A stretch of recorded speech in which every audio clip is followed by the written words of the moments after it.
Right, who's in? Is it me introducing this Your time? intro, Yes. because I'm going first. Right. Okay. Oh, well, the first time we're going to start without any weird comments beforehand.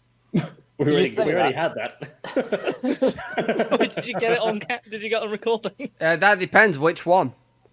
Okay. What, the private stash? No, the one that's I don't available know on the things. internet. Oh. Just go to... I need to come up with a good web address to send the people to. Never mind. Go to nevermind.com for all your bloody needs. Right. Anyway, welcome back to Fact versus Fiction. If this is the one you're starting off with, you're weird, but do stay. Anyway, my name is John. I'll be the host for this evening, and I'm currently not banned in the state of Arkansas. Which states are you banned in? Arkansas. Quiet. Oh, God. Depends on the day of the week whether it's Arkansas or Arkansas. They got nothing on me. Anyway, It's true, he's looking very clean right now. Yeah, I am. I shower. I'm not even fragrant. Anyway, Could smell him through the internet. my co-host for this evening will be the esteemable Matt. Did you just call me simple? Esteemable. I mean, yes, esteemable. but I also heard simple. it should be esteemed actually rather than esteemable. I am. I find that steam comes off me regularly, especially when I'm rubbing against items. That was what? Matt, what were those words? They were incriminating is what they were, Tom. I don't know why. I just get off on the friction burn. Let's just go. Go to the next one, John. Go to the next one. Just Matt just coming down the street, chugga chugga chugga chugga choo choo. Just like, Except he's just rubbing his thighs in circles. it's railcar pervert. Wait, rubbing my thighs in circles. You know, How does you know, that like work? when you do the train motion, you're just doing that against your thighs. How terrifying! And that's Matt, ladies and gentlemen. The one making that a great comparison is Corby, one of the hosts of the Fiction Week. Yo, what up, Therefore not bitches? welcome. He's not welcome this week. It's back week. Although I am skirting very close to the truth this week. Wait, you're implying everything else you've covered isn't? Yeah. No, I think everything else is. Charles de Gaulle's not real, people. Yeah, he's a myth. He's It's like actually that. very It's like that similar, meme. yeah, Charles de Gaulle Like Robin can't. Hood, they Who will save Christmas now? Charles de Gaulle won't save Christmas. Johnny's dead. No, you're not.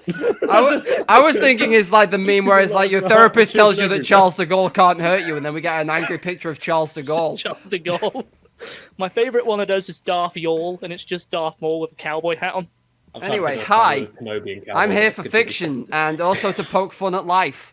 Hello. I feel like this is like an AA meeting. That started. We're waiting for you to introduce the other Tom. And, I know. It's just that sounded so weird. Just 'cause, like it sounded like, "Hi, I'm Tom, and I've got an addiction."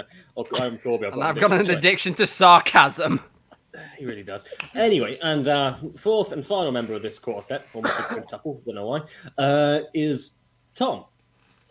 I don't know what to say anymore.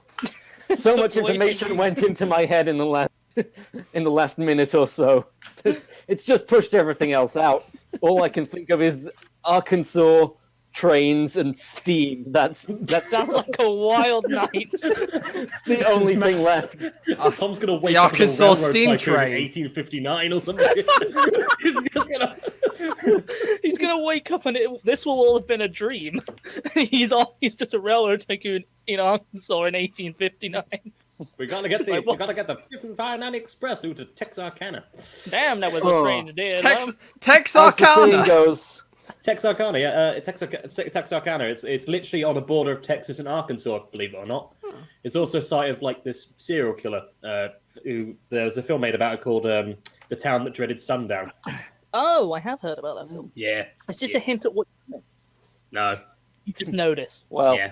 You're just a murderer, John. No. We Almost. We've We've basi- saying yes too many times, wasn't I? basically what we've done this week is we've had John's random facts that we know we put at the end, and we've just like shoved it up the front instead. I've got more, probably. Looks around in panic. The format is broken.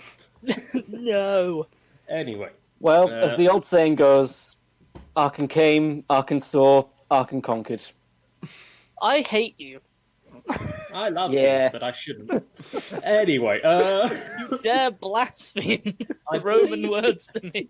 I believe Tom has a hypothetical for us this week before we get one? started. Before one he that we rescinds call his Tom, so speaking Corby. rights.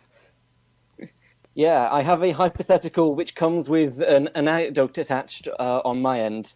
Ooh. So I'll tell you about that once I get your answers to the following question. If you were an M&M, like the sweet, not the rapper, what colour M&M would you be? Oh, God. My mind just instantly, the second you said it, my mind just went red, and it didn't just stop the word. I don't know why. I was really unnerved. Well, I guess I'm red. Shit, that's horrifying. I don't know what colour M&Ms there are past the yellow and the red because I don't eat them. Because I don't There's like them. There is blue, the green, green, they brown, sexualise it. and I can't remember. There's like probably some more. I mean, I'm a big fan of the blue Smarties, so I guess I'll be a blue M&M. Was Well, that before or after they had the horrifying number of E numbers in them? Oh, both times. Do you remember the It makes advert it sound where like it only Blue came happened back? twice that they had E I numbers. remember when they were all terrified the blue smart. It's like, no, it's okay. I'm okay now. And that was such a weirdly wholesome Smartie advert. for you're not poisoning the kids anymore, record, a regular bag of M&Ms has all the classic colours: red, orange, green, blue, yellow, and dark brown. I don't know Oh, why they classic feel they colours. needed to specify it's dark brown as opposed to... Classic. As opposed to light brown, turd brown, other varieties, beige. You wouldn't want a beige M&M. Brown? Beige M&Ms are just what they Beige are is a after you've sort of sucked the very colour light off of brown. them. The M&M is about. He's been sucking my M&Ms clean. He's left them beige. M&M sucking your M&Ms. He strips them of their M&Ms been innocence. sucking your M&Ms. Can I get married now? Okay. So I'd be blue. John's apparently red. What about you, Corby? Red. Sorry. Oh, that's gonna be It's like fun John to a episode, lesser isn't it? extent, so I guess I'm orange. Fair enough. Can't fault that logic. Oh. Red's hype man. Orange is slightly hype, man. To be fair, also it's the only main color in your vision because Matt's whole screen is orange.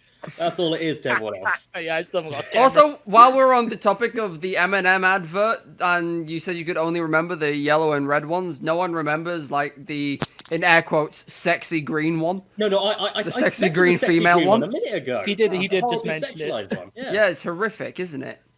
Do I want to see this? Should Probably. we Let me put a see if I picture on can... screen for the viewer? The viewers might know what I'm on. What the fuck They is will, this? man. Hold on, this If this they're needs our to go viewers, in they the will know. Discord. Have you just dived into the, Deep DeviantArt? M&M lore, yes. You dived into DeviantArt M&Ms. No, this is like actual M&M thing. Oh my god, that's... Look at the blue one! There they are. Terrifying! That blue one is smug as fuck. He really is. Also, I don't like the MILF Corby, you brown look one. terrified as the orange one. Oh, that's I weird. tell you what, blue one is yellow before the accident. Yeah. That's what I think. Oh. Look at the high heels on brown. What the shit is that? As I said, why is brown radiating MILF energy? It really Oh my is. god, she is. I was gonna say that's the M, but then they all have the fucking M on them. Also, Oh, sorry. Orange looks like he doesn't It's want milk. They're to... all What MILFs. M&M That I'd explains like to it. Is that what this is Oh now? god. Orange looks like he might be caught, or he's trying to hide the fact he's smuggling coke up his arse. Are you, Tom? No, look M&M at those pupils. The bags have burst. that or he's smuggling a different kind of coke and the cap's Also- just come off with the Mentos he ate earlier. That is he has got a very sexual, opportunistic air about Red. I don't like that, and I don't like that comparison. You made it. No, but look at his eyes. Look at that smile. Look where he's looking. And then brown remember one that looks John a went bit red. Old man. No, let's not do that. Okay. Oh. Oh god, so M&M Tom, stands for Milfs and Mates. Nelson Mates. Not Mr. and Mrs. Tom, So- what is brought on your need to ask us about M&M lore? Well, the reason is I have my own answer that comes directly from the M&M Museum in London. Oh my god. Quite a few Can we years just ago. appreciate that there's an M&M museum? Yeah, Taking it. take a Please moment tell to me it's appreciate that's a M&M the thing. rapper with M&Ms. It's just the sweets. I've been here for years. Wait a minute, Marshall Mathers, M&M's. It's all connected. Yes. Ugh. Okay. So you went to an M&M museum. The M&M museum. Quite a few years ago, I went to the M&M Museum in London with my ex, and they had this feature there where you could sort of stand on a podium, and I think there was a thing that sort of scanned your hand, and up on a screen it would tell you what colour M&M you would be. Right. And I was in the queue for this thing because it wasn't a very long queue, and it seemed like a fun thing to do. How busy And- was the museum? It wasn't that busy. It was middling busy. There were maybe like 5 people in the queue. Sorry, I've just got this image of someone just going, fucking blow, and having to get dragged out. Blow, you bastard! Just Can we get punches the security in here? machine. It's happened again! So I'm a sultry brown, let me go! Are you allowed, John? Are you allowed to say that? You can Yes. say that! So the point is, I can see the results of the people in the queue ahead of me, Yeah. and they're all getting stuff like, and also the color comes with like a little descriptive that says you're this color and this is why. So the people before us are getting like, you're a red M&M because you're very passionate. You're a blue M&M. You're very calm. You're a yellow M&M. You're Because very you're creative. brain dead. All that kind of stuff. Very sort of positive. I really hope you get Stuff. just this rogue M&M that no one's ever heard of, or get the rapper. This is genuinely true. When I went on this thing, the result I got was black. There is an empty space inside of you. It was just such a kick in the teeth from the M&M's Museum in London. There isn't even such thing as a black M&M. Might as well have said you're dead inside. Oh, thanks. I came to this museum to be offended. I'm googling that. But It's amazing. And it is a moment that has haunted me since. And I feel like I needed to vent it on the podcast. Of all the places that you could be To offended be told by you're something, dead and it's the inside. M&M. I mean, did this pop up? it wasn't when, wrong, but still. You know when you're just like not thinking about much, and your brain decides to bring back a memory that you hate. Did this happen to you That's recently? my life, Matt. Yes, it did. apparently M&Ms are directly related to the Spanish Civil War. Huh. What? The candy goes Killer with M&M episode. The candy. One goes of with you two are chocolate going to have to content. cover that for a future fact week. All right, I'll show them. I'm Also, looking this up. I don't think there is a black M&M. also according to Google, there are 8 varieties of M&M. 8. What happened to the Forbidden 2? Well, Yeah, there's only 6 in this picture that you've put in the Discord. we don't talk no, about... not colours. Like different types of M&Ms you can buy, like this like- chocolate and oh, nut okay. ones. Oh, right. Right, okay. Oh, right. Okay, I thought it was going to be like fucking No. Primarks in 40k, and there's 2 that you ever talk about. Yeah, You don't speak compare of the the M&Ms to Legion. Primark, John. If you, every time you say Primark, I think of the store. But Yeah, I was thinking, what are Rotary you Dawn in cheap Primark gear.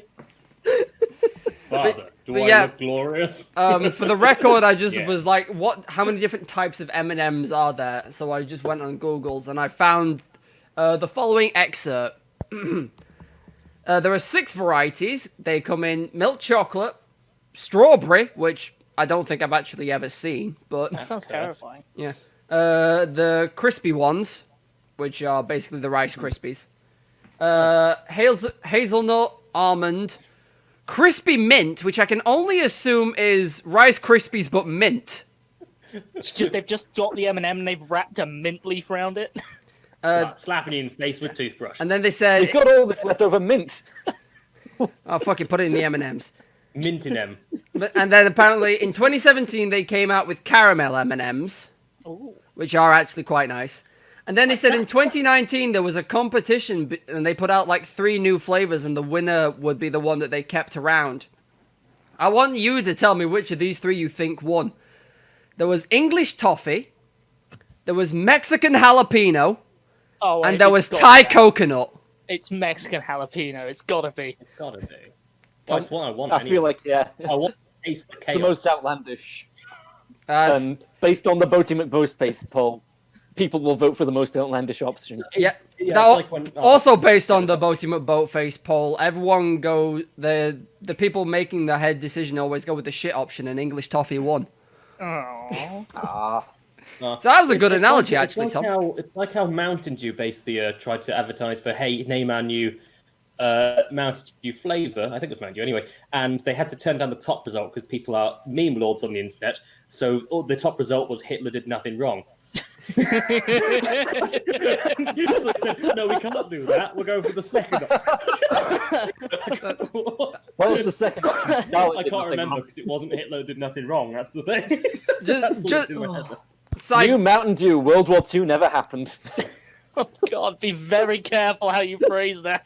Okay, I was about to make it. Let's not make it. Anyway, no. Anyway, Side note, I need to link a video to y'all later, which is like just someone talking about situations similar to that. I will link Well, that to y'all. That segues nicely on to what I'm talking about. It doesn't in any way. I'm just moving us away from the hypothetical. I think you're starting this week, Matt. I'm not sure. Because you introduced them, thus I must speak.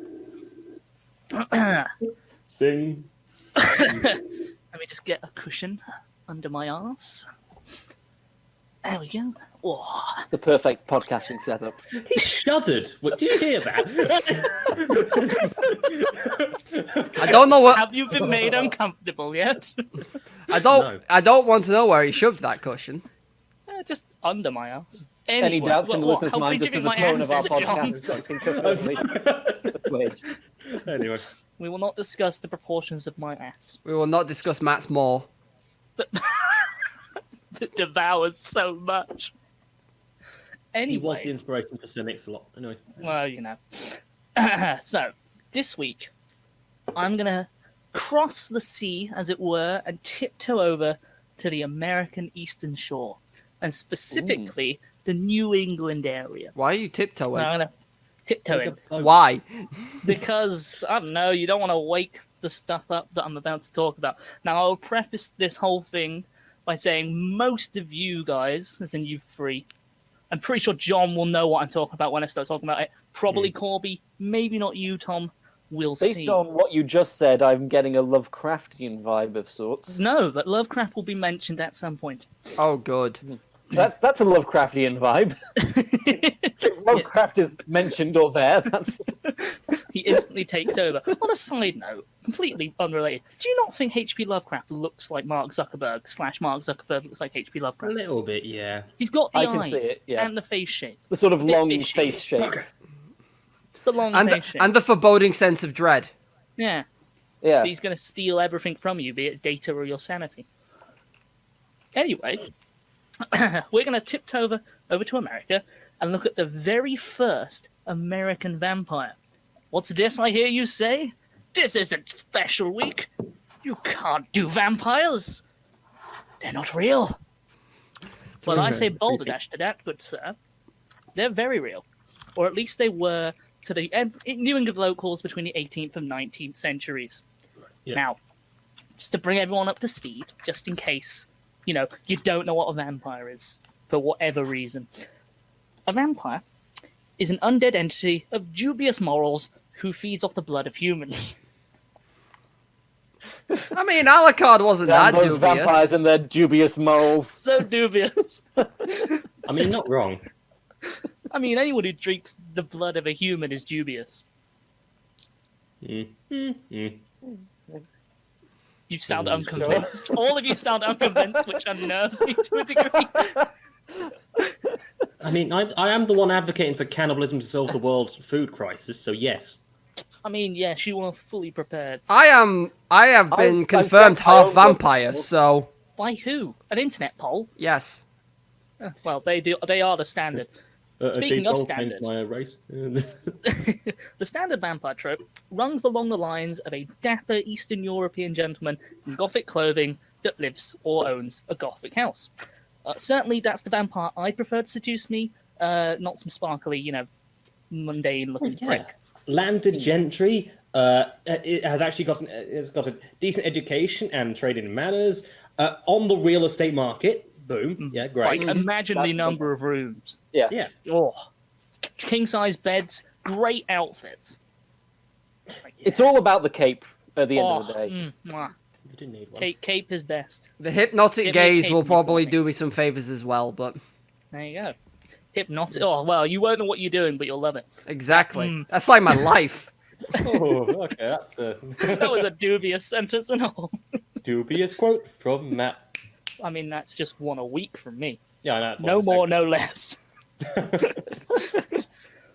So, vampires are buried in superstition and folklore on pretty much a global scale. You go and you're looking for it, you'll find something related to it.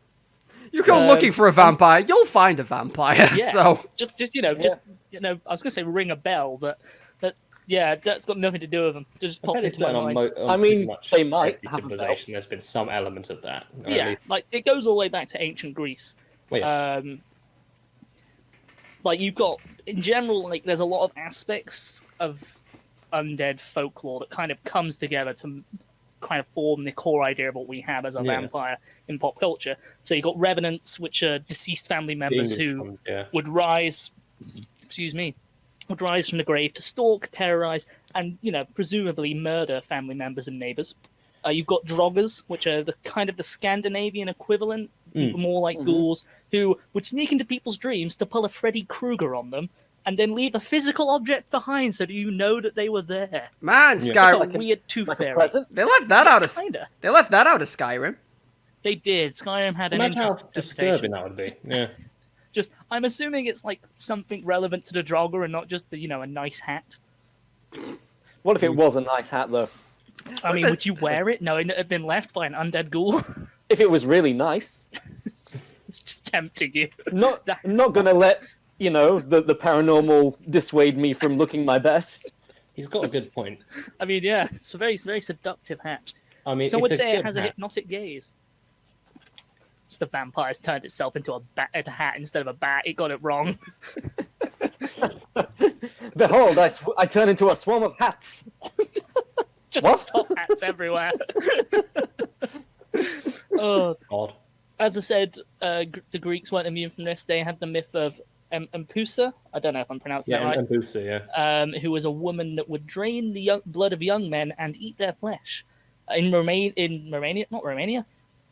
Wow, I just can't read. In Madagascar, they had something called. Holy Well, Very different place. all the countries I was expecting. Jeez. I thought I'm not. I legit thought we were still in the Balkans, and you just got mean- one of the countries wrong. Not fucking shipping up to Yeah. Africa. Speaking of vampires, I would expect you to talk about Romania, but not Madagascar. Everybody knows about Romanian vampires. In Madagascar, you have something called the Romanga, which is an entity that only drinks the blood of noble individuals. I think that means people with money and not of noble heart. It I wasn't don't very remember that in specific. Madagascar You've Escape got, 2. you've And- got, you've got a classist vampire, good. Class as vampire, and you've got the famous, like, more animalistic kind, like the chupacabra, which stalks wherever that lives. I've forgotten. Mexico, right? That's Southern USA. All of these form together to create the vampire lore that we all know about. So, how does this relate to real life events in a quiet American coastline? Well, I will tell you right now with my words. I'm not convinced after that sentence. You just dry heaved that one out. What? Oh, God. Oh, I choked. The vampires, they fucking got him. So, They were disguised as a hat. He never saw it coming.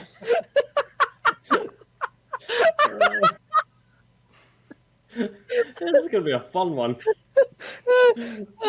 America in the Oh, dear. clarify, I'm not laughing at the word America. I apologize, listeners. This is going to be in Just says America and laughs. Channing Tatum with a tiny hat all over again. Oh, that's what the vampire got. Okay, Um, okay.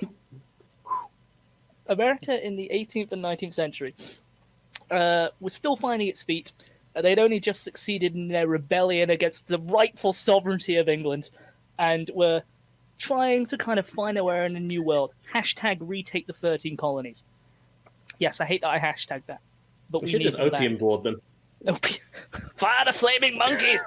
Did we do that? No, that was the Chinese. Oh, okay. Good? I don't know. Despite being quite a fledgling nation, the main cities were hubs of education, culture, and reason. But out in the wilds of the frontier, it was a completely different story.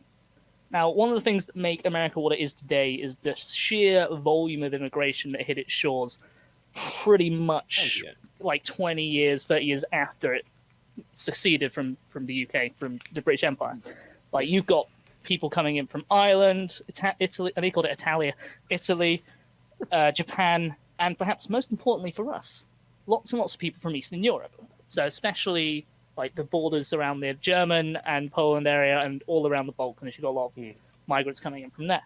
Yeah. Now, this might explain why the frontier in the 1970s of New England, rural and farming in nature, substituted reason for madness, shall we say, based on the following events. So, indeed, magical cures, specifically apparently magical curing death springs, which don't make any sense, because they're magical curing death springs. You're not ill if you're dead. Maybe, I'm going to say, maybe it means curing death. I guess. I got a cure from the really comic code that's real permanent. Look, I'll fix your illness. Oh. They won't be dead after. They won't be ill after this. You'll never have to blow your nose again. So they were the magical curing death springs. They liked to bury shoes in the fireplace to catch Satan when he climbed down your chimney. I fucking got you. It's spelled One thing that'll stop Satan, it's a pair of... It's nice spelled clothes. Santa, for fuck's sake! I mean, Tom, you saw the high heels on that M&M. Well, to be fair, the devil wears Prada. It's very true. They also nailed horseshoes above their door as like an anti-curse thing, and also something to do with like sideways on your house. Like, I've got hooves, you fucking moron. I'm stuck here now. might have been the thought process. Wait, surely the hooves would have done more good to catch Satan. Isn't his boha? He's the horseshoe's just stuck on the side of the wall, and he's just stuck there, like horizontally. Just like, for fuck's sake! Oh, you gotta feed me. This is my life now. A horizontal horse.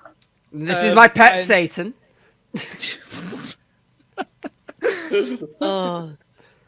As well as that, they had something which they would carve essentially a daisy chain into the door, and that was supposed to ward off evil spirits and stuff like that. I didn't want to use the term daisy chaining because that's something very different. So, words are hard. He's having a real good day. Yep.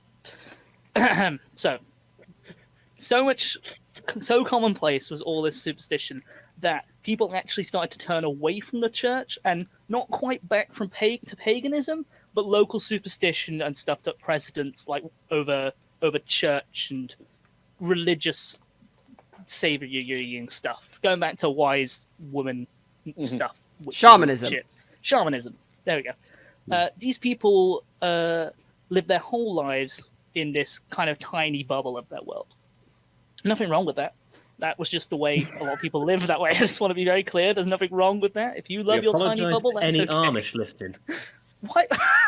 Yeah. Because you know how the Amish are always listening to podcasts. Yeah. They do. Wouldn't you want to listen to a podcast on a on a long horse-drawn cart journey? I'd love to listen to a podcast on a large horse. Oh, my brain is so tired. Jesus, fellows. Oh, I'm in pain. so it's an enclosed community. Yes, in enclosed communities, and so when something weird happened, they kind of fell back on the only things they knew. It's the Dutch. Be that God, the devil, or monsters. So, vampires in New England, I hear you cry. Say it ain't so. Now, the term vampire was never actually used by the locals in New England in the following events.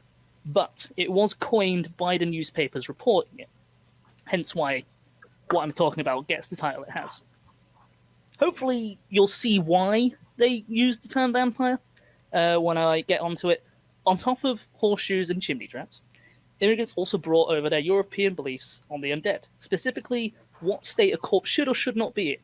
If a corpse looked fresh upon unearthing it after a strange state of occurrences, that several people have died, pigs are bleating, it's been raining on a Monday, that kind of stuff, they would often drive an iron rod into their chests to prevent the corpse from rising again. Other times, they might place stone slabs on top of the coffin, or, and my personal favourite for stopping things climbing out the grave, they would just turn them over. They would just rotate them. Well, yeah, because you can't see in the dark. You just dig. I was going to say, I'm assuming that's the coffin. I don't know. I was imagining just the body just the fucking body. It would make flipping more around. sense for it to be the coffin, because you'd be more easily confuse them. Because Yeah. if they find the lid, then surely they've got an idea. that and the door doesn't open upwards anymore. Yeah. So Yeah. That Yeah, does I make do more just sense, love the but idea that actually- they turn the body over and that's it. It's sorted. it's like one of those things where you try and open the door and it's caught in a chain or whatever, and it's just you open Yeah. it slightly and it's like, well, I'm fucked. I will die here. Well, I don't need Yes. to breathe, but this is going to be a long, painful eternity. Could be worse. If you believe the rest of the stuff we talk about, they did just get out of the graves regardless. Oh. Yet, if strange occurrences continued after these very, very thorough ways of stopping things climbing out the grave, more drastic measures were needed. Bear traps in graveyards. Honestly, I don't think they thought of that. I don't know if bear traps were around. When were bear traps made? That's the only reason. Yeah, bear traps are around. They're just around, there's one there. Yeah. It's got my foot in it. Anyway, so it was. Blood loss would explain most of this evening. Yeah. So it was when an outbreak of tuberculosis, fucking hell, Tubers, potatoes. tuberculosis. Side note before we go on, foothold traps were first invented to keep poachers out of European estates in the 1600s. Oh, there you go. Bear traps were around. John, you may have just solved this. So, Nothing a bear trap I know can't what this solve. is, and no, I didn't solve it.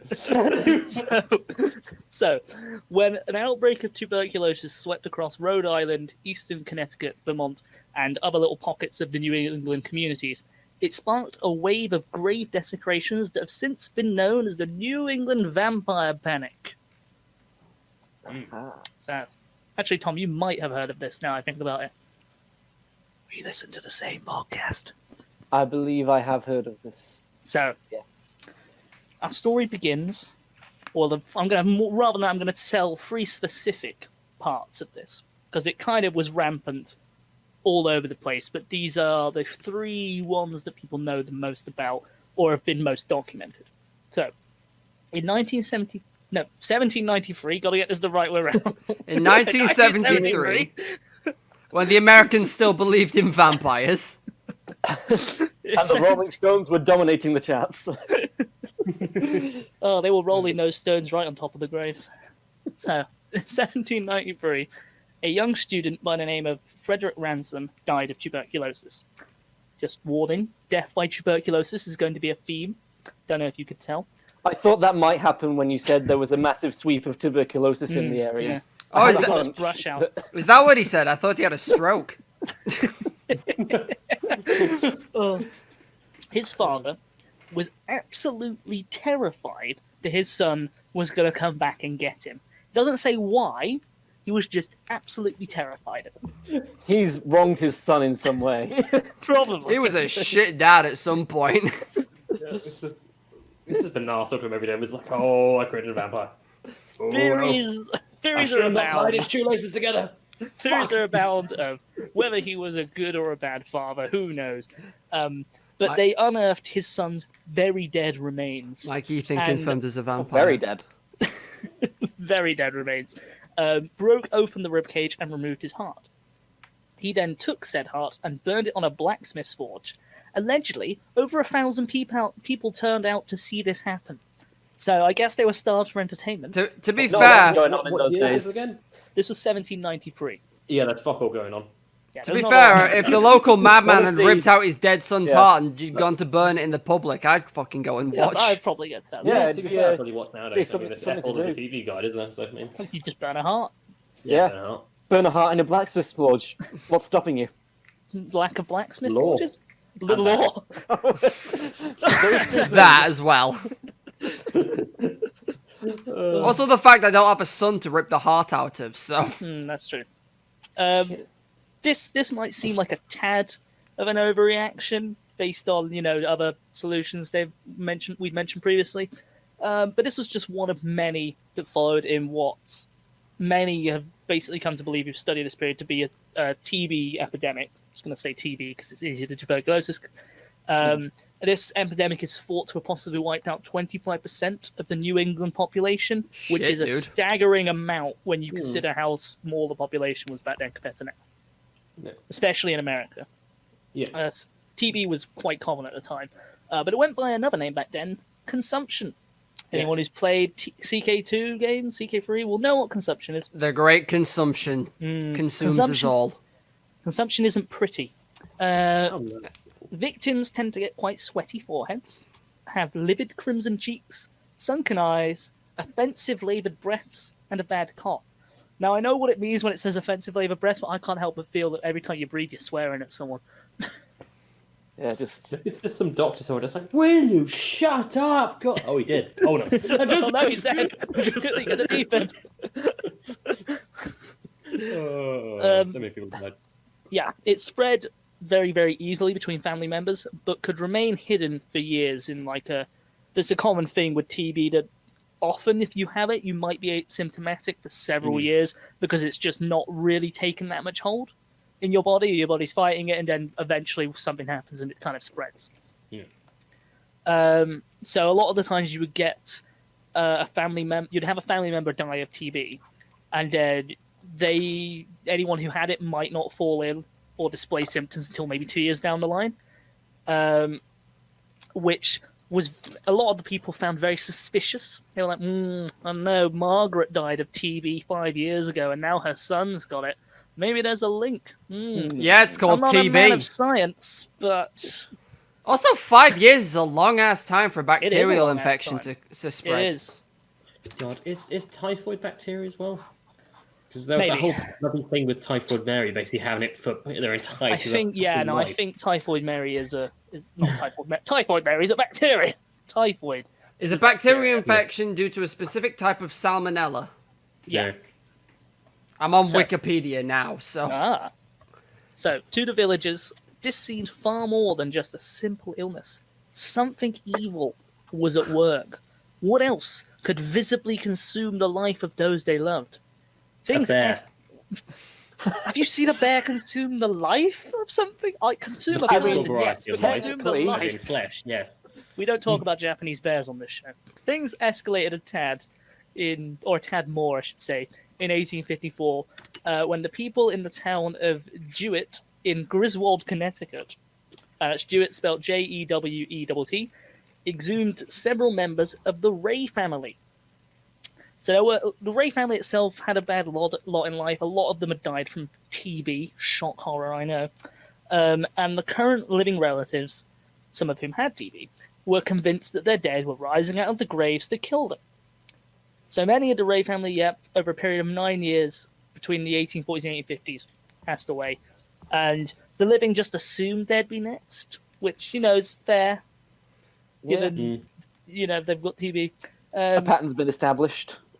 A pattern's been established. As we all know, correlation equals causation. Yes. Every single time. So, for whatever reason, they waited till dark. Don't know why they did this in the dark. Dug up the bodies, took their barely deceased relatives, so the ones that showed the least sign of decay, and burnt them while simultaneously inhaling the fumes of the vampire scum. Oh.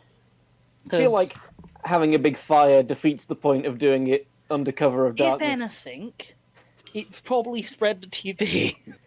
Because Yeah. TB can stay in the bodies for a bit of time afterwards. Also, I don't think they probably would have burned them that well before the whole. No, yeah, no, they kind So- of just, Yeah, Presumably, turning the coffins over hadn't helped.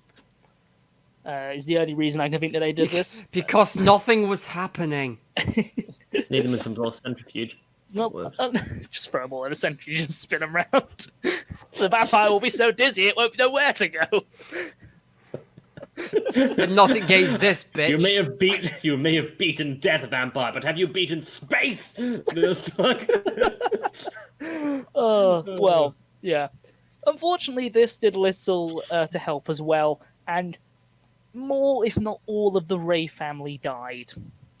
Unfortunately, burning was running theme for the solution for the vampire epidemic. Many seeing it as the best way to sever the link between the living and the undead. Now, it's important to note that only dead people could be vampires in this scenario. For whatever reason, they only believed it was dead people. There was no bite marks, no blood sucking, none of that stuff. Nothing really vampire-y when you think about it. No, it's more of a life force idea than anything else, isn't it? Indeed. And you have to be dead to be undead. Exactly. It's an interesting thing. I'm not sure exactly where the whole physically drinking blood came from. I assume probably Eastern Europe. I will touch on that a little bit towards the end. Oh, good. And yet more cases continued going on all the way towards the end of the 19th century. The burning just seemingly not enough to stop the plague. In the 1990s, skipping ahead quite a bit, you'll understand why I'm referring to this in a second. Back in Connecticut, several children were playing around a mine, and they found human bones and skulls. And after talking to the town, the local police initially feared it to be the work of a local serial killer named Michael Ross. I'm assuming he was arrested, and they didn't Sounds just like have a such local an serial innocent killer serial running killer. around. So Hello, they I'm just saw the Michael bones and Ross. were like, oh no, that's Michael's work. That's just I'm going to be your killer this week. They couldn't get any evidence to get this one serial killer, so they found these bones and were like, "Fuck it, we can pin this on him." Also, I do love that kind of like that township just going, "Fuck off, children, we're drinking. Go play in the mine. But seriously, the mum was Where you belong." the mum was apparently not convinced until her child showed her a skull. Alas, poor warlock. Michael Ross, the joy of killing. Look, Michael Ross gave me this skull. You should stay away from Michael. He murders people for a living. Ah, that's just Mike. Lacey Aslan, you take that back, young lady. He's a bit stabby. That's just stabby Mike. Stabby Mike. It was not the work of Michael Ross. These bones were found to be several hundred years old, and over of the 50-plus remains, most were buried what's called thrifty Yankee style, which means that they were in simple wooden coffins and not wearing any jewelry and not many clothes. Because they were grave robbed. No, maybe. Who knows? That grave Maybe. robbing was a serious issue back in the day. You don't just I don't know find bones in a how much of an mine. issue it was in America. It was an issue in England, definitely. I mean, all three of us have seen the human skin book in To be Edinburgh. fair, I think in America they took the intelligent step of robbing them before putting them in the ground. They robbed them and put them in the ground. The Yeah, word they grave didn't, rob. they didn't do it the other way around. I mean, this is probably a bit before the time, but the word grave rob was back in the West, weren't they? Oh yeah, definitely. But like if you're talking about an epidemic of grave robbing, England had it worse. But yeah, the 50-plus remains that they found, most were buried in that very simple style. Presumably, as they later found out, that these were almost certainly victims of the TB epidemic. So it was just a case of we have to bury these because there's a lot of dead people, and dead people lying around are not healthy. Well, it's not healthy, and they're not healthy. To be fair, like, burying them in the ground is not the most hygienic way to get rid of a No, body, but I think you're meant to burn them if it's an epidemic. yes. Oh yeah, definitely. Which is what we've been doing. If you're Yes. not burning people, then what's the point? I mean, they're not related to the ongoing epidemic. We just burn stuff. So, they did find a couple, however, of these bodies that were encased in like stone tombs and crypts.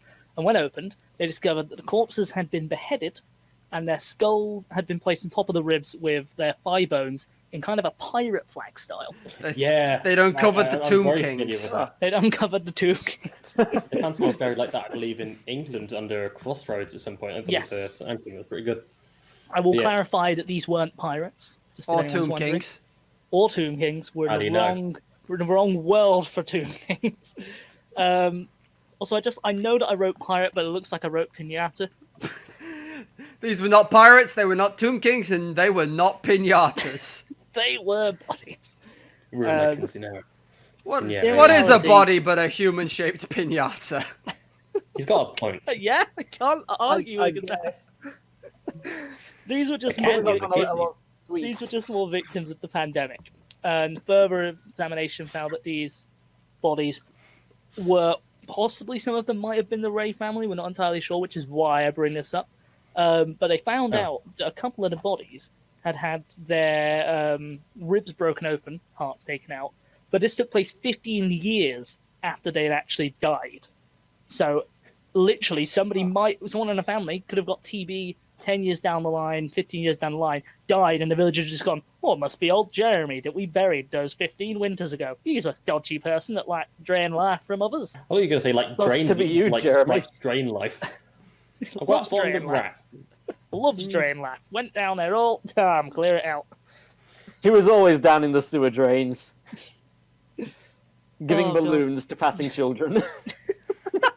Stealing their They're all origami brought boats. down here. What better way to get...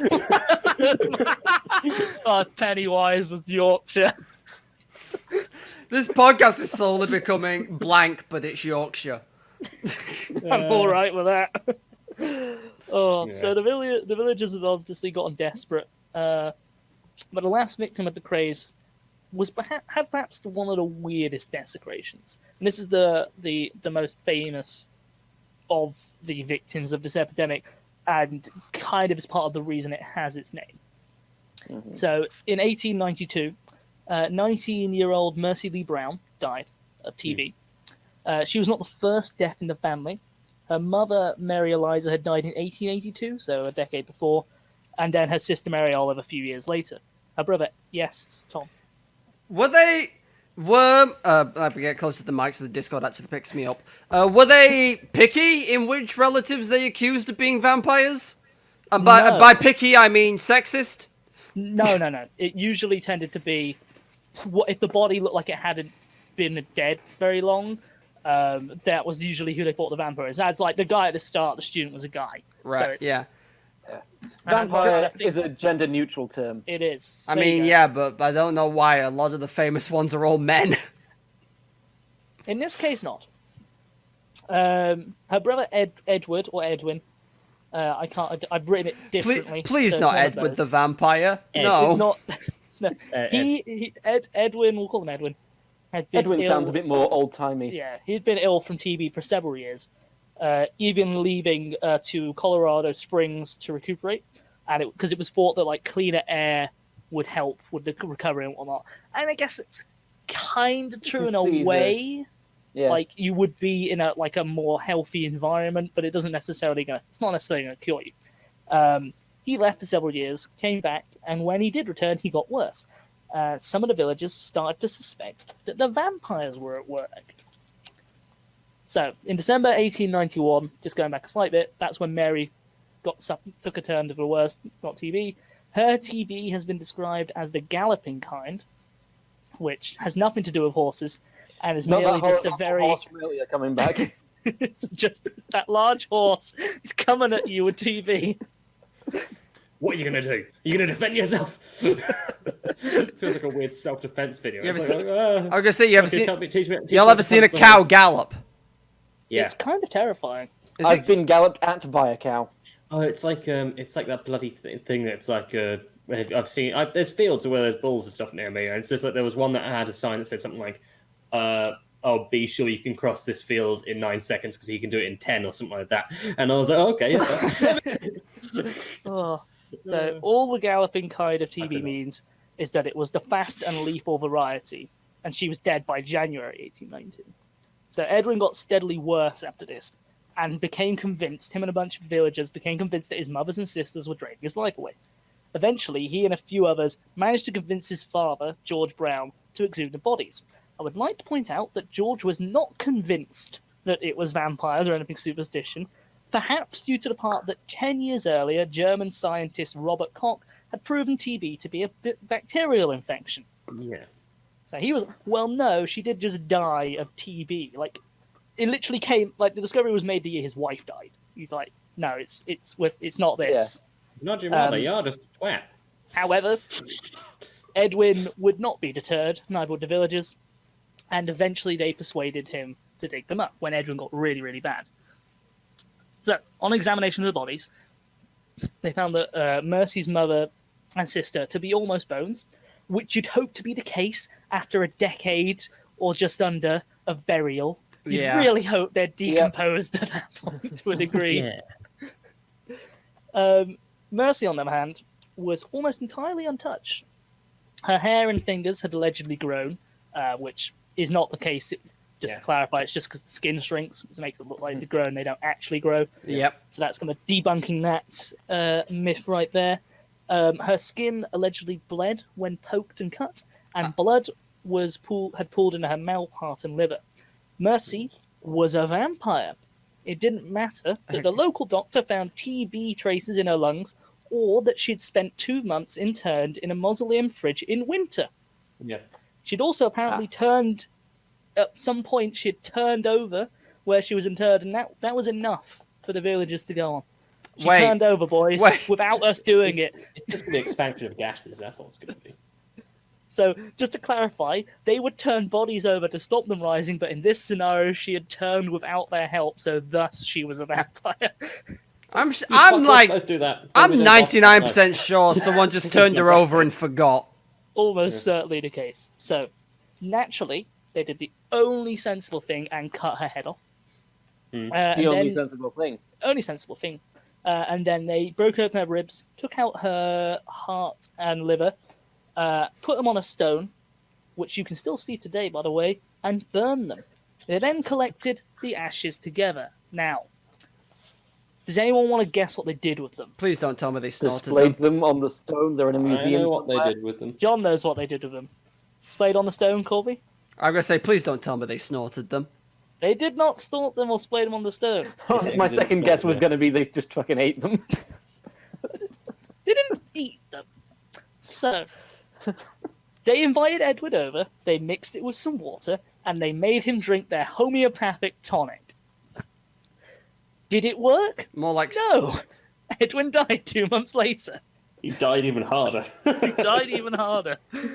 Gotta wonder how much that sped up his death. A bit, I'd imagine. Yeah. So, to round off, Mercy Brown was pretty much one of the last victims of the epidemic that we know of, or at least in terms of the exhumation of bodies and eating of their organs in various varieties. This was mainly because science started to take precedent over superstition, but what happened to Mercy Brown was widely published by the New York World paper and made a big impression on the world in general, and it is how Mercy Brown came to be known as the first American vampire. And that is where I'll wrap it up, because it kind of just ends very abruptly.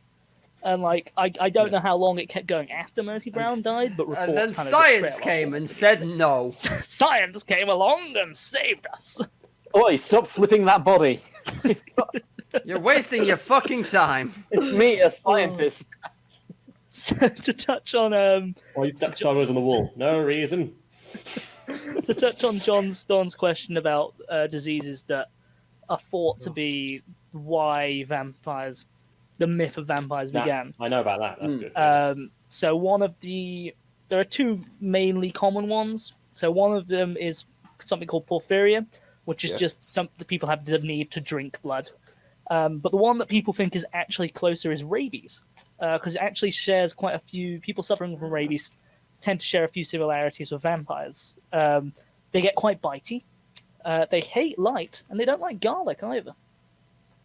Well, they also are not fans of water, which might explain the running water thing. Indeed. I will come back to garlic in a second as well, just after I tick off a few other things. Mary Brown has been the inspiration for several stories, including a book called So Runs the World Away and Mercy, the Last New England Vampire. She's also been mentioned in H.P. Lovecraft's The Shunned House. And she is believed to have been the inspiration for a certain Bram Stoker on top of Vlad the Impaler. Apparently there's a character in a book that is essentially a reference to Mercy Brown. And hopping back to garlic, very, very briefly, there are many, many ways to kill or defeat a vampire.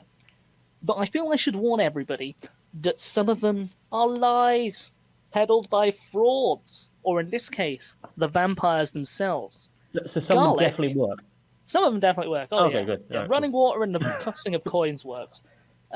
Garlic, for those people who don't know, is an anticoagulant, which means that it actually makes your blood thinner. So my theory is that the vampires told everybody that, throw garlic at us, eat garlic, we won't drink your blood, and, they eat the garlic, and then the vampires get a tasty treat, which runs easier. And there you go. That is the new vampire pack. This isn't I blood. believe This is Lucy- pasta sauce. Oh no, it's an Italian. I believe the character in Dracula is Lucy. Yes. Yeah. This is a reference to So, that. but Harkin, it's Lucy thought that Harkin, I she imagine. was Lena Harker's inspired a friend. bit by Mercy Brown.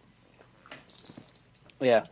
A lot of pretty much all the vampire conceits existed in lore Oh, good on before Bram Stoker's Dracula, but they were Yeah. all very much popularized into one Stoker's novel is thing the, by that novel. the yeah. thing that kind of brings the vampire of pop culture today into. Yeah. What he did was akin to George Romero making a zombie film for the first Yeah. time. That kind of thing to bring it into the modern focus. And what Lovecraft cool. did to fear.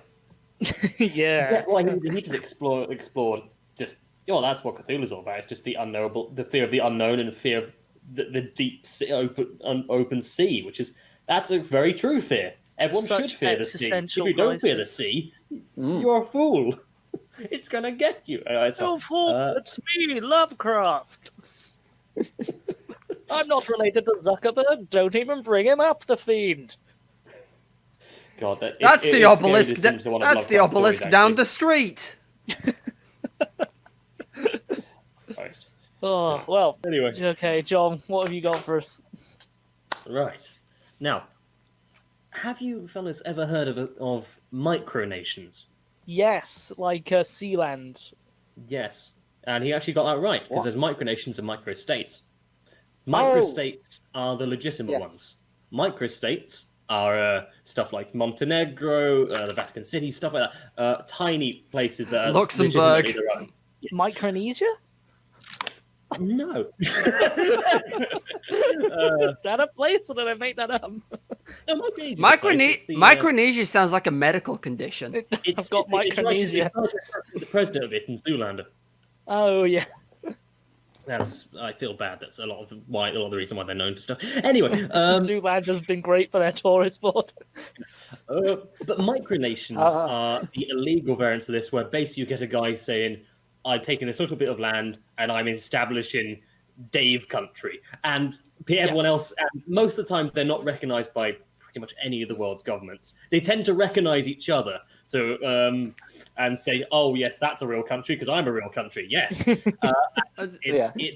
real. It's basically like the saddest LARP you could imagine on the world stage. What a comparison! It's laughing on the world stage.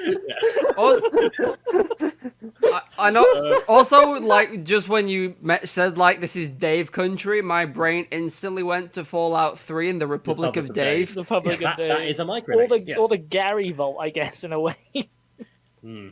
Gary. Yeah, it's Gary. I'm saving the cloning speak for later, but Yeah, there's been several different micronations Yeah, over the years. I know Sealand's the A only lot one of I've them. heard of. Sealand's the big one. It will be for the UK anyway, because that's the one. Well, technically the one closest to the UK. Sealand's the big small one. There is a guy trying to establish an independent Shetland because apparently there was an agreement between. Yeah, there was a bloody. Yeah, it was some nonsense about the Crown Dependency of Forvik, where there was an arrangement in 1468 between the king of Denmark and Norway and Scotland's James III, where the king of Denmark and Norway pawned the Shetland Islands for James in order to raise money for a dowry, and they claimed because the dowry was never paid that technically the deal was never struck, so technically Shetland is still independent. This guy's made nonsense. Was Shetland not owned by somebody at that point? Surely. Yeah, but basically says that the dowry is never paid and therefore is not part of the UK, so therefore it's not owned by anyone. I mean, no, therefore it should would its be own thing. owned by whoever was loaning it. Yes. I know. Basic economics. Yeah. The more pressing one, which may or may not be coming true in a few weeks, the independent nation of Manchester. Oh my god. No, that We'll is- see. Well, to be fair, Cornwall keeps trying to bloody. I was about to say secede, but yeah. See it from the Union. Back into the ocean! Oh god, the Southern Cornish. No. Anyway, They got good cider. That's their only and export. there is a micronation basically that's been trying to be created in the Russian Empire called the Imperial Throne because they're trying to bring back the Romanovs, and it's all What? Still? yeah. They're There's dead. the monarchist. Well, not technically. There's this guy called Prince Karl Emich of Leiningen who was like he's like the great You just say grandson that of the again. Alexander. Karl Emich of Leiningen. How can he be the great grandson? Because that implies that Nicholas's sons had kids. Well, he's the grandson of Grand Duchess Maria Kirillovna, who's the eldest Okay. child of Grand Duke Kirill Vladimirovich, who was the guy who basically claimed the Russian crown from exile. Right. Okay. Yeah. Anyway, Sorry, look, before you he's go not on. important. He's a Corby nerd. is excited. I was just gonna say, I just googled the list of micronations just for my own benefit, and Please I was don't looking. let this. I'll give you a choice of some of them, but do go. The one that I was laughing at was one founded in 1949, which is Celestia in space. Oh no, I have heard of that. No. There's no. How is It's that a very, micronation? No, there's a very cool thing called Asgardia, which was set up in 2016, which is a proposed nation based in outer space, where it's like anyone can join this particular nation, but it's basically to ensure that space isn't owned by countries and segregate. Like anyone who wants to get into space can, in some way, be able to get into space via Asgardia because it's a nation of the world. They've also launched a small satellite and claimed that as their independent territory. So they've claimed that the only nation exists 100% in space. What I mean tiny, I think this thing's like 10 centimeters across. They're just following it on like a telescope, and they just see a Russian satellite swing by and just hit it with a bat. The guy who made it is this guy called Igor Ashabeli, who's like he looks like the friendliest Santa Claus motherfucker in the world. I'll put an image of him up in Discord, but he's one. Of But yeah, Celestia is the other one, which was tried in 1949, which was done by like one guy. It was one guy, and I think he was the only person in it. Or you might have given it to people, like a couple of hundred people, who might still be able to claim that they're When you members. forget it's someone's birthday, I got you a micronation.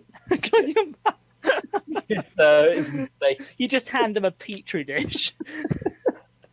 Oh shit! It peaked out at 100,000 members in Oh 1958. shit! I didn't realize it got that big. But you've got like dukes and duchesses and barons of it, like all these people with titles, are technically members of Celestia. I can't find. I think they might be hereditary as well. That's his face. He looks Oh like the my friendliest man in god! the universe. Why I does he trust look a that bit man. Wilford Brimley again? I don't know, I Stop think picking people that look like Wilford Brimley. Never. Is that your category for picking a topic? How close do they look like Wilford Brimley? No. Anyway, there are several micronations over the years. Like there was the Republic of Minerva, which is a libertarian project that basically tried to make a man-made island in the Minerva Reef south of Fiji in 1972, and basically say, "Hey, we're on land." And then Tonga, which is the largest nation in the area, basically had agreement with the other, basically had a chat with all the other nations, and they said, we're not standing for this, right? Yeah, no. I can invade them, yeah. Right, and they basically invaded the man-made island and then just blew it up after the guy went off and just said, nope, fuck it. And yeah, there's a couple of that where people are trying to set up basically ships and just sink them in the right place to set up like a land. Doesn't really count as sovereign territory, but which is the main fee. But it does happen quite a lot. There was one that tried in the Caribbean, which sank on the way, and there's a lot of crap. Oh shit! My island's sinking. Right, I will. Yes, There's a hole in the dinghy we're using to keep it afloat. I'm going to be talking about 3 particular ones today. Each of us a different, interesting story. Now, the one I'm going to say, I'm going to save one for the end, the Conch Republic, which is based in America, and the 2 that I've got, you guys get to pick from to which one you want me to start off with is Sealand off the coast of the UK, the story of that, and the Principality of Outer Baldonia off Nova Scotia. Oh my god! I mean, I That don't. is the Do we fun- have that to is the start fun with the Principality? Should we start with Sealand because most people know Isn't about Sealand. Sealand also a principality? I think it is a principality as well. It's like I think they claim to be a kingdom. Oh, it's a principality. Yes. Okay, we'll start with Sealand. Let's start with then, which is Sealand. the, You're right, Tom. You just look shocked. Yeah, you guys all just lagged out for a second there. okay. Yeah, let's start with Sealand because everybody knows about Sealand. Except those who don't. Well, no, it's not a simple Which is point. not a water amusement park. It is not. It's In case anyone was thinking that. No, they can't fit a theme park on it. I'll put an image in the Whitewater Valley are Discord now. expanding. Whitewater Valley had a legal battle with Sealand. Anyway, I do like Whitewater Valley. One of them. It's Anyway, just That's a tiny. country? Oh god, the M&M picture. That looks like an offshore oil drilling platform. Basically Well, is. Looks the Principality of Sealand is a micronation that claims a place called Ruff's Tower, which is an offshore platform in the North Sea. It's 7.5 miles or about 12 kilometers off the coast of Suffolk. That is a disused Mansell Sea Fort, which was originally HM Fort Ruff's, which basically was a big anti-aircraft gun platform for use during World War II. They just had an anti-aircraft gun 10 miles offshore. There was a list. There was some land forts and some Gotta sea keep forts somewhere. and they just had like 2 lines of them out. To be out fair, sea. like it looks like all it could fit on it in the fucking center of the thing is where the gun probably. I Like, now know why I don't there's- like Hearts of Iron. You can't build sea forts. That's a Navy style fort. They've got an Army style fort as well, which I think looks like the most steampunk shit in the world. I'm putting that in as well. Do put that in for the viewers. 'Cause God look at that. damn. Damn. That is some cool That just stuff. looks like somebody's built some rickety ass shit oil rigs. But but they Or had, something out of Waterworld. yeah, exactly. And these were just basically off the coast of Norfolk, Suffolk, and around to the bottom, like towards not Kent, but just above that. There was like eight separate ones of these. I think there was 4. No, I think there was like 4 of each: 4 army forts, 4 naval forts. Anyway, this was 8. Bloody hell, I deleted it. This was HM Fort Ross, and this was Do what we it know was- why it's called Ruffs, by the way? I'm not entirely sure. I assumed it was named after the various people because there was rough. Oh, there we go. Because it's Rough Sands Fort because it was basically situated on Rough Sands, which is a sandbar. Okay. There's Rough Sands Fort, Sunkhead Fort, Tongue Sands Fort, Knock John Fort, what? Knock John. Shivering Sands Fort. Whoa. These are great. Anyway, all of these. This was, it was decommissioned after World War II, and I think like it only had someone moved into it in 1967. At that point, I believe. This guy called Paddy Roy Bates moved into it in 1967. Patrick Paddy Roy Bates was a very interesting person. As is everybody who appears on this podcast. Yeah. And it's called Basically- Paddy. He was a major, so Major Paddy Roy Bates, which is just it sounds like he sounds Major the Bates name sounds like suggestive. he sounds like a very like risque comedian from like the 70s. That's a picture of him. Enjoy that. Oh, I hate it. It looks I a bit. absolutely hate it. Look at those teeth. It looks a bit like. The- Is it the just me or does he look eyebrows a are bit what- like Steve Coogan? catching my attention. Yes, he A does. little bit. He was he was in bloody Battle of Monte Cassino in Italy, and he was in the 8th Army in North Africa. He went everywhere. The funny thing is on Wikipedia, it says that, and just says he then became a fisherman. It's like, well, yeah, no I guess. I mean, it's a career change. Yeah. Yeah, he then basically moved into pirate radio, which was going really off at the time, and he thought it would be there was this the pirate station Radio City had occupied this Mansell Sea Fort Yeah. because it had plenty of location for. There is a lot of accommodation in that. Basically, the legs of it are hollow, and there's rooms going down. Damn. So it's It's a lot of accommodation for a single gun. well, no, it had lots of anti-aircraft guns on it. Is the idea. How It big was- is the platform? Well, Ruff's Tower is. If I tell you this, it'll be. It is fairly damn high. It's a rectangular, 168 by 88 foot reinforced concrete pontoon Shit. base. The two towers themselves are 60 foot tall, so 80 meters. It's a bit shorter than I remember them being in the film. Hey. How? But yeah, it's got like 7 different floors in those twin. I'm gonna towers. say how high? then the- How high above sea level is it? Out of curiosity. Well, if they're 60 foot, well, If it's built on a sandbar, Yeah. it'd be relatively. it was only in about it's only about water around. It's only about 11 meters deep. So it's well, I said only that's fairly, and I'll say that. And there was a concrete pontoon base. So it's probably below like it. 10 foot above sea level. Oh no, it'll be more like 30, 40 probably. 30 foot. Just yeah. That's Anyway. pretty big. Yeah, it is. Anyway, it was because it was established to defend the shipping lanes against fucking Kriegsmarine and mine layers and all kinds of horrible stuff. Anyway, it is roughly 6.5, 7 miles nautical miles from Suffolk, which is key because at that point it's outside what was then the 3 nautical miles claim of the United Kingdom. So Yeah. technically international waters at the time. So they technically built in World War II. They technically built an illegal platform. Yeah. What are you going to complain, you nerd? Anyway, no. But it was occupied by about 150 to 300 Royal Navy personnel during the war, and the last full-time personnel left in 1956. I thought you were going to say there were over 100 pirate radio stations there. No, God, no. But there were pirate radio stations kicking off everywhere, just setting up in boats, stuff. Anywhere they could basically broadcast not being reached.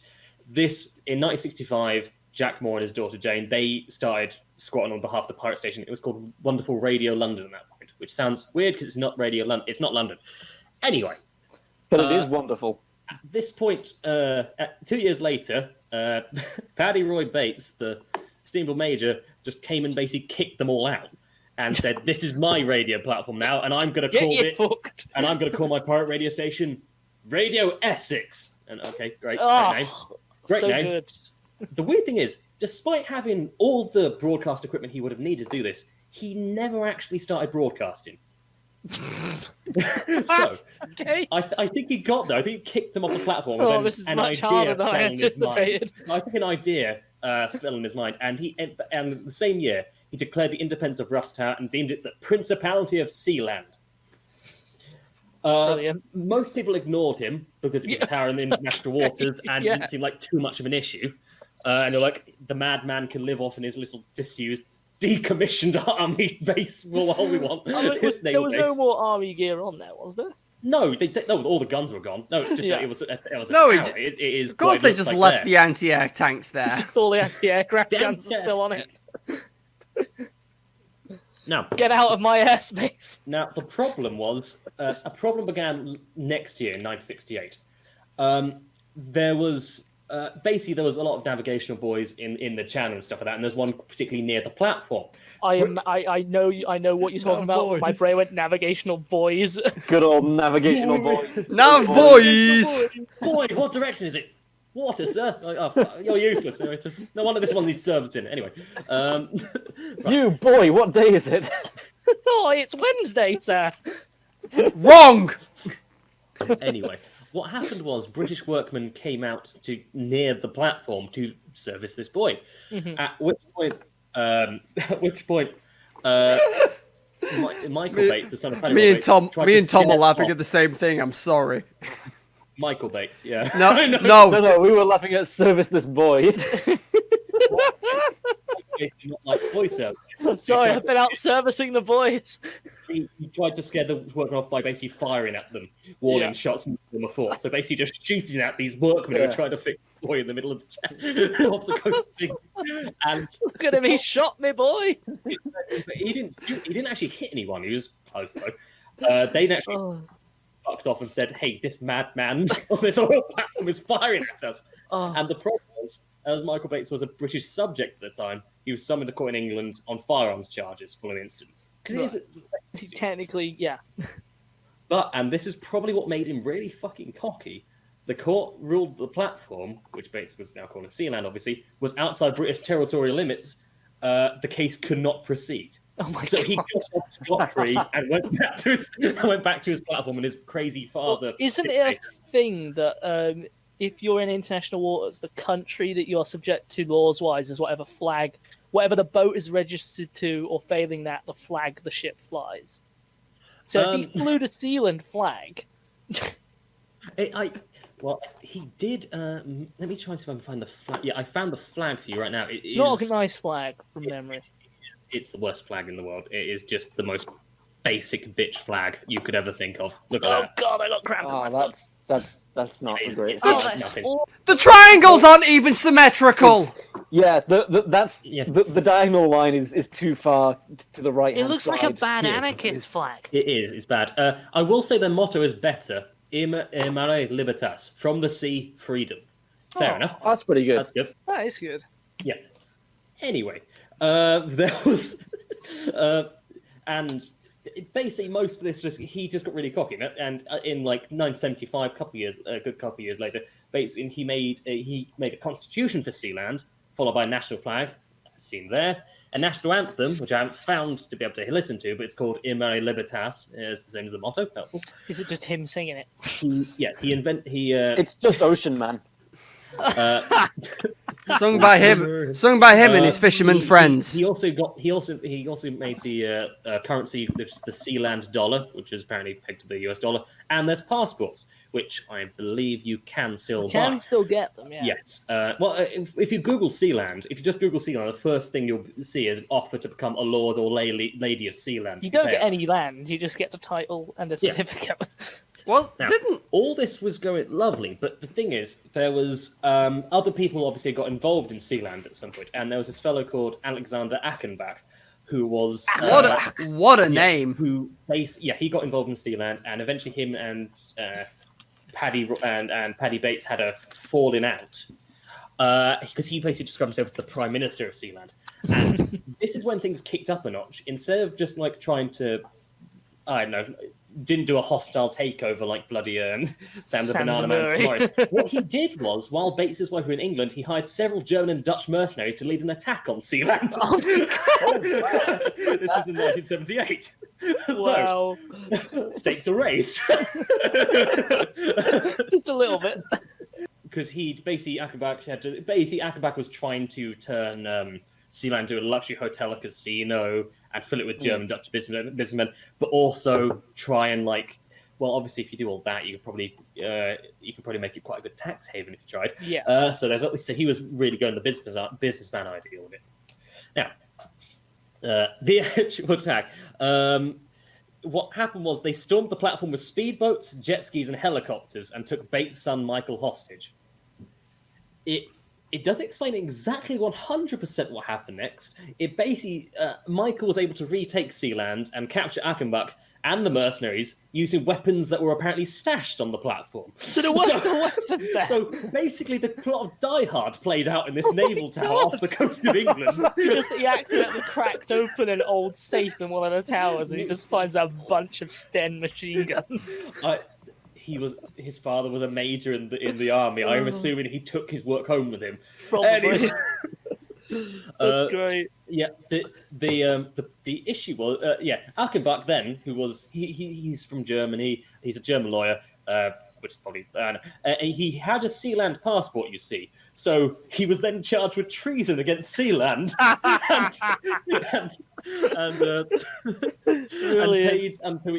was held to be unless he paid 75,000 Deutschmarks, which was about £23,000. What was that? And in What was that in Sealand Sealand dollar? I don't know, it's pegged to the US dollar, so it would have been. Let's see, So what, it would have been 35, 40? 35,000, yeah, 35,000 Sealand dollars, I guess. Jesus. Now, this presented a problem for the nations of the world, because you see, a German citizen has now been taken hostage. So Germany had to go, oh, we've got to actually deal with it now. You could say things been turned up to 11. Yeah. I just like how Michael Bates somehow managed to break free of these mercenaries. And We've lost The him. Germans got John. just find guns across. But the thing is, what happened then was Germany had to send a diplomat to negotiate for Achenbach's release. Several weeks of negotiations followed.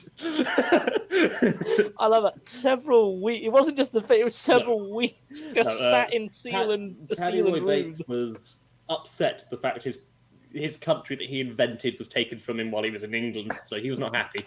And his son, who I can only assume is the most just like aggro man you could meet. I don't know, especially because this is the one that just shot at Workman a couple of years earlier. Right. Okay. Yeah. But the thing is, they relented and they and released Achenbach to the German authorities. They gave Achenbach back. Yeah. but they did actually get a leg up on this after all this, because they claimed that a visit from a German diplomat in negotiations meant they were a real country.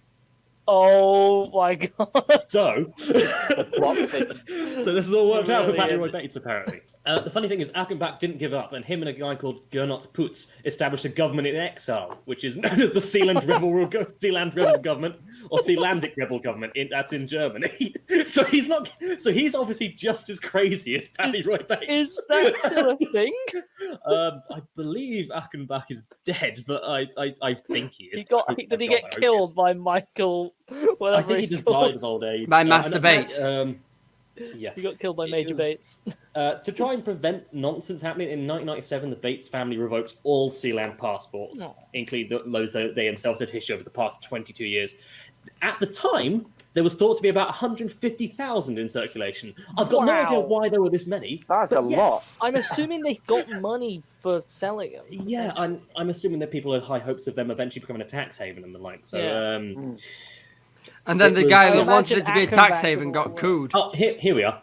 Sorry, I should have read the next paragraph. This was due to the realization that international money laundering had appeared, using the sale of fake Sealand passports to finance drug trafficking and money laundering from Russia and Iraq. There we go. Those two countries, apparently. No, it's not great. And yeah, this can you guess who was involved with that? Russia. Putin? The Sealand Rebel Government. Oh my god. Those bastards, Achenbach. Achen's back is Achenbach!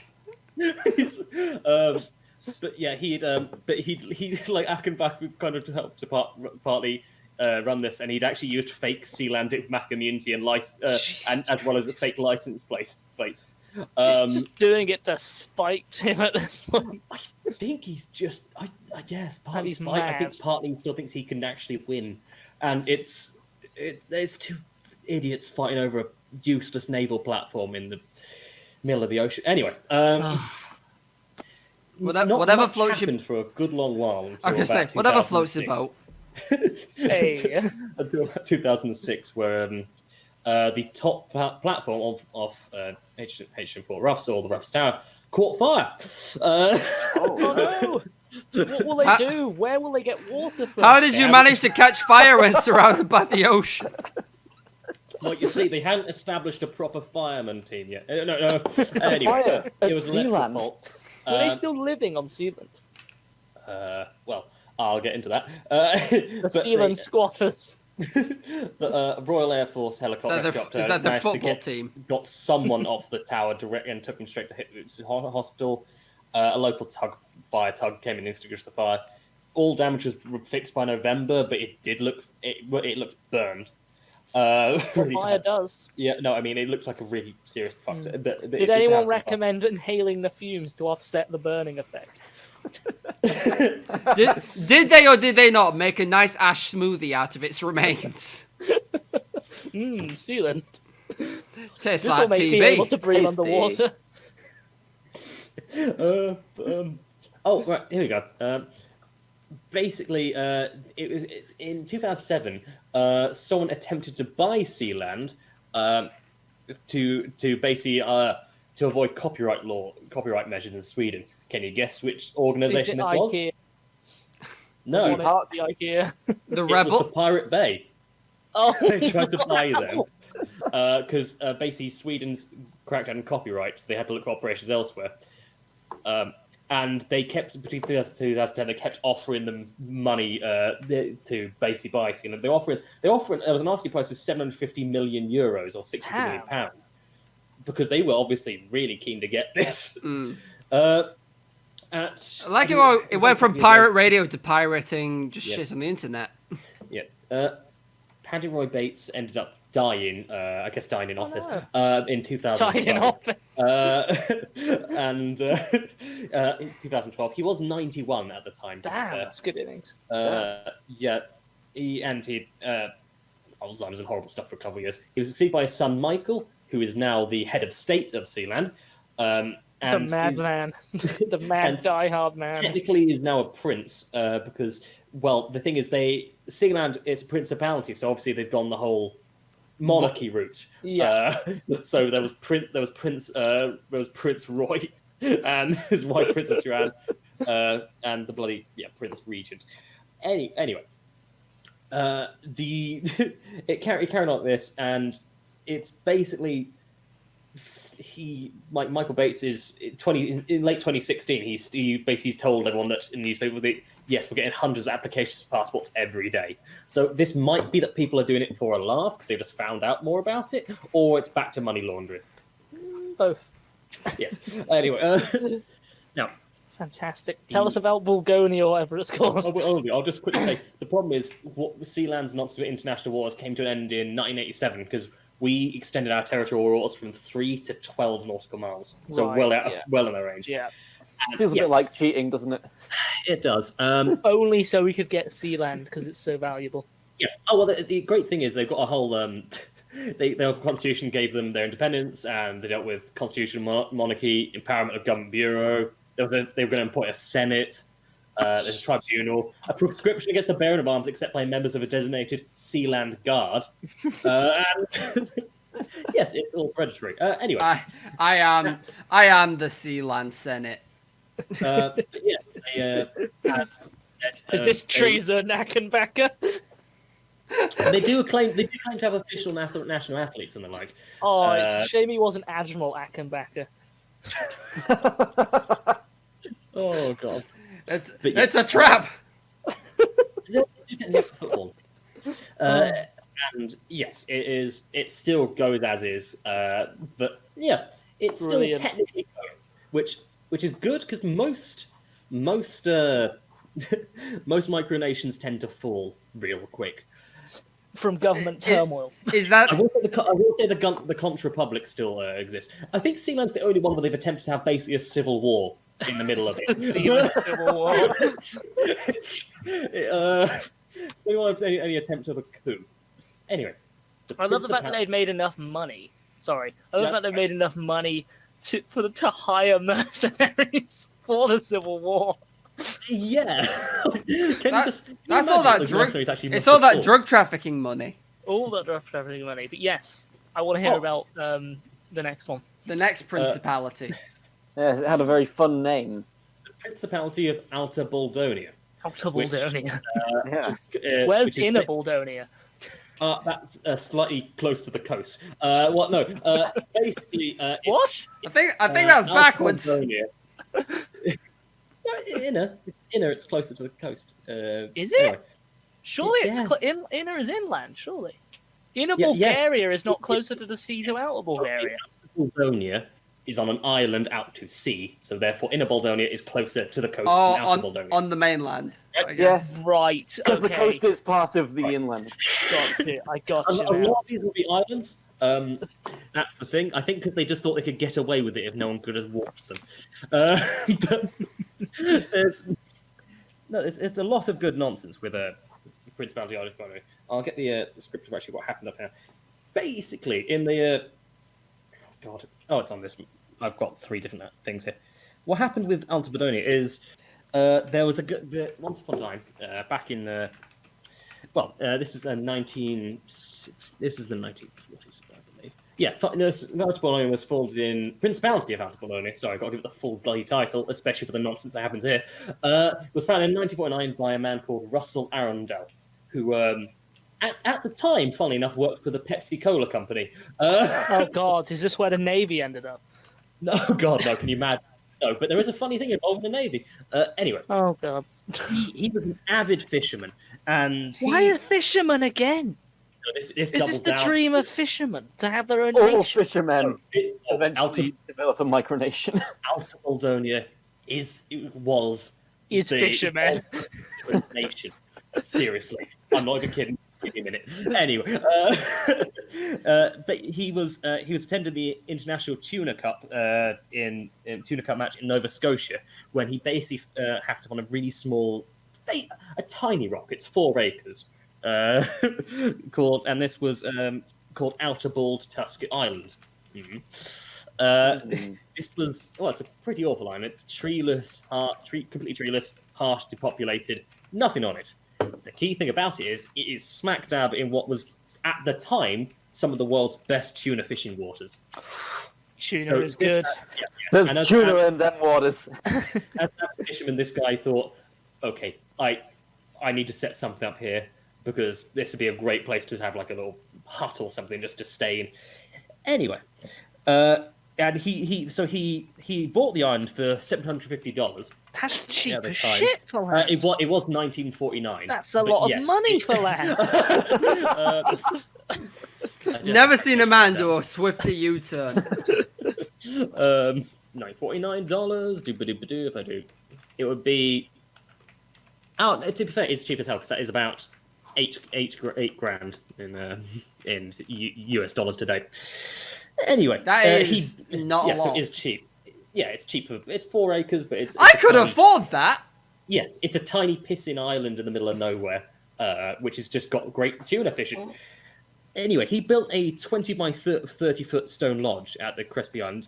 He was intending to use it as a fish camp and a shelter. The way he told the story was that he just basically got home and just had a drink and thought, what if?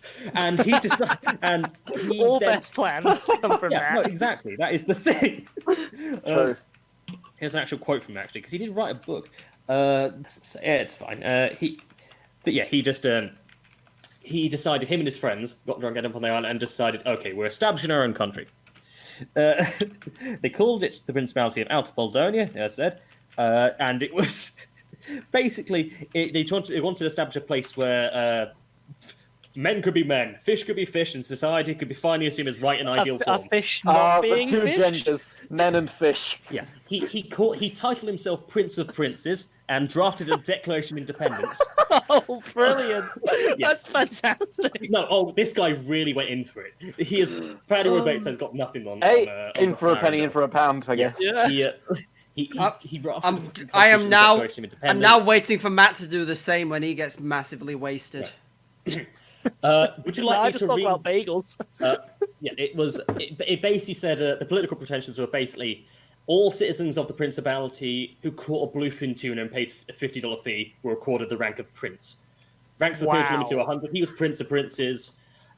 It does say it's unclear whether anyone who was part of Principality out of Boldonia wasn't actually a prince. We think at this point all of them might have been. There was the head of state, which is the Prince of Princes, Russell Arundel, the Chancellor, Elson Boudreau, and Ambassador Extraordinary and Minister Plenipotentiary, Ron Wallace. He loved the titles, and I love him for That's it. so good. Ambassador Extraordinary is That is very so good. good. And Minister Plenipotentiary. Yeah, it's same person. Just anyway, would you like to hear the charter of Yes, Outer Boldonia? absolutely. Let these facts be submitted to a candid world. Great start, right? I'm gonna. This man is, I love this. Please just let it end there. It doesn't need to go on. I'm sold. Yeah, okay. It's Where's my fishing rod? I'm gonna catch me a tuna. Yeah, give me a fucking. Oh, it gets better. Let these facts be just submitted to a candid world. That fishermen are a race alone. Oh my god! That fishermen are endowed with the following inalienable rights: the right of freedom from question, nagging, shaving, interruption, women, taxes, politics, wars, monologues, counting inefficiencies. Yeah, I fucking love that. Things he's fed up of hearing about. I love in the middle of his monologue. He says we've got a right not to be monologued at. It's so beautiful. This is only part of it. I'd like to think someone else wrote this thing that he was gonna read out, and then he started reading it and didn't even realize he's not allowed to monologue in his monologue. But it's yeah, okay. It's so good. Here we are. The right to swear, lie, drink, gamble, and silence. The right to be noisy, boisterous, quiet, pensive, expensive, and hilarious. So you're allowed to be loud. Expensive. So you're allowed to be loud, but you are also entitled to silence. And Yes, which is fair. That's a good country that can allow both. There we are. The right to choose company and the right to be alone. The right to sleep all day and stay up all night. So it's already getting a bit like charged there. Now, therefore, we bond ourselves into a new nation, forever independent of all other nations, and do establish on the islands and water of Outer Bald Island a new government, which shall be forever respected and recognised as the Principality of Outer Baldonia. Where is Inner Baldonia? For fuck's sake. Technically, Inner Baldonia isn't a thing, because there's the Inner Bald Islands and the Outer Bald Islands Gotcha, off okay. Nova Scotia. And he just said Outer Bald Islands are now Outer Baldonia. So everyone... he basically renamed it. Yeah. But to be fair, he bought it. But He anyway, did buy it. The charter was very broad-ranging. And he actually thought of tax policy, codes of conduct for citizens, a military hierarchy, and trade and industrial policy. They went the whole hog then. He said, so taxes, double talks that has been, Didn't he say in his speech that they were entitled not to pay tax? And inhibitions were prescribed, so none of that. And drinking, swearing, and exaggerations to the size of fish are actively encouraged. I love that. Exaggerations of the size of fish. He's like a fisherman. It just sounds like a lad's island that people go on holiday to. Great. But women were banned entirely from the island, but not apparently from citizenship. Okay. His secretary was So actually you could the get title of citizenship, you princess. could never go there. They could only live in Inner Moldovia. The activity of fishing was implicitly enshrined as a constitutionally mandated activity, as was the production and exportation of empty rum and beer bottles. Downless fish upon Mondays, Wednesdays, and Fridays. So you've got to fish, you've got to export empty bottles of rum and beer, so you've got to drink as well. Now, most countries and stuff thought, okay, this is a right laugh, this is good. Oh, I'll get onto this bit in a second. It's a Actually, I will spicy say meme. first of all, he stayed one night on the island, the house, and it was the coldest, most miserable night of his life, and he never stayed on the island again. But he Brilliant. still was the head of Baldonia. He still loved it. He But did yeah, it for the was, content. Yeah. Oh, by the way, I will say his military hierarchy consisted of 69 admirals. Nice. So this man Nice. was ahead of his time. This was 1949. And his national currency was called the tuna. So it's tuna with an R at the Oh end. my god, this guy was just. I will get the modern interpretation of the flag for you, which is much better than the fucking. I mean, Sea a lot lion. of flags are better than the Sealand flag. That's Behold me, mighty tuna. Technically, they had a royal palace and everything was a monarchy. But Why a monarchy? Why is it always monarchies of these things? isn't. That's the point. But but yeah, it's basically south of Nova Scotia. Is where this is. The building, by the way, is still there. It's in a bit of a disrepair, but you can still. There's still like a big A above the fireplace and stuff where he's put his. Hey.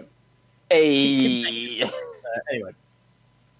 Yeah, he got back to Washington and set about task of nation building, made the flag. He talked to a guy called Rand McNally into putting Outer Baldonia on their maps of the company, and the nation's and listed the nation's consulates in the Washington DC phone book, and basically set up the he set up the I think it was the consulate of Outer Baldonia's line, you can actually call it, but it went straight to his office. And it was actually people actually but the funny thing is people actually started to kind of take it seriously. People actually really enjoyed it and started to take it seriously. Invitations to official Washington functions began to arrive. He had to turn up to various soirees in his official diplomatic garb. Brilliant. Which is, What was it? is it a tuna? garb, What's but he had lots of medals with all made of bottle caps. And so Nice. That's brilliant. He seemed like a very wonderful person. But yeah, and this was here we go. U.S. Vice President Alvin W. Barkley reportedly wanted to be Outer Baldonia's Treasury Secretary, seeing perfection the chance to manage a treasury with neither assets nor debts. Brilliant. But yeah, and it's Prince Arundel said in a Time magazine profile that by 5:30 in the morning you're out fishing, you have breakfast on the way out, usually lobster stew cooked on the boat, and massive coffee. You sit in the riptide, and some of you hope you get a tuna, and some hope you don't. And then at night you find some convenient bar table to collapse on. That's it. That's brilliant. Wow. Someone should take this and make this like an experience. Oh yeah, it probably is somewhere. But you see, not everything was rosy in Outer Bardonia. Oh god. When they put forward their constitution, someone in the world didn't like it. That someone was someone in the Soviet Union. Okay. Stalin, by any chance. No, there was a particular literary gazette, Moscow's literary Gazette. Like I said, what you on about, Matt? Stalin loved being a lad. He'd have loved it there. He did actually. Yeah. Stalin would have Stalin done that after dark. every week. But yeah, it was Elchiner in the Moscow. Yeah, she basically she put an attack upon the contents of the Boldonian Charter because she might have taken it seriously as an actual charter, and not just taken the piss out of it. And she claimed the charter dehumanized and discivilized the citizenry, and upon the person of the Prince of Princes, who she denounced as a savage Western imperialist. And just, like some Canadians think this is tongue-in-cheek. A lot of people thought, I think she might actually be taking this seriously. And after this, Outer Bardonia thought, okay, we can handle this diplomatically. Let's send her an invitation to the Principality of Outer Bardonia at our own expense. Examine the wholesome character of Baldonian life. I don't know if she's going to take that well. No, probably not. But to be fair, that's the first woman invited on the damn island. Great. Yeah. Anyway, basically, what happened was she completely turned him down. Prince of Princes Russell Arundel was left with only one option. Oh, he's going to go and visit. Declared war on the Union of Soviet Socialist Republics. You're kidding. You did Wow. not do that. Was he still pissed at the time? Probably. What year is this happening in? This was 1952. So Stalin's still around. Yeah, Stalin's still around. Okay. Now, the tiny nation's military sprang into action. The Baldonian Navy, with its 69 admirals and between 20 to 100 Boats dories, full of smacks, and fishermen. commercial fishing boats, was put on a war foot and sent to sea, where they immediately proved their superiority to the Soviet Navy in both offensive and defensive fishing. Even What warfare is is defensive fishing. Fishing. Hook up a really big fish, then use it as a shield. This is why Outer Bardonia is beautiful. Anyway, Do you reckon they used? do Do you reckon they were the first people to mobilise using swordfish as actual weapons? Yeah. Oh, God. I can imagine. Halifax's Arndale Yacht Club offered to commit its own fleet to the defence of the Principality, and the Nova Scotia legislature voted to officially recognise Albardonia's independence, as long as they continue paying Nova Scotia real estate taxes. And it was like, yeah, okay, we'll recognise you. But I love the fact that Yacht Club said your vessels are ours for the fight, sir. That's amazing. And the Soviet Union chose not to commit its full military might to the after Really? Baldonian War. Yeah. They didn't send the entire Russian military might to one tiny place. In the, Unfortunately, they'd sold their navy to Pepsi. Wait a minute! They hadn't. It says Ron Wallace, ambassador extraordinary and minister plenipotentiary out Bologna, secured the Halifax Yacht Club's vessels. They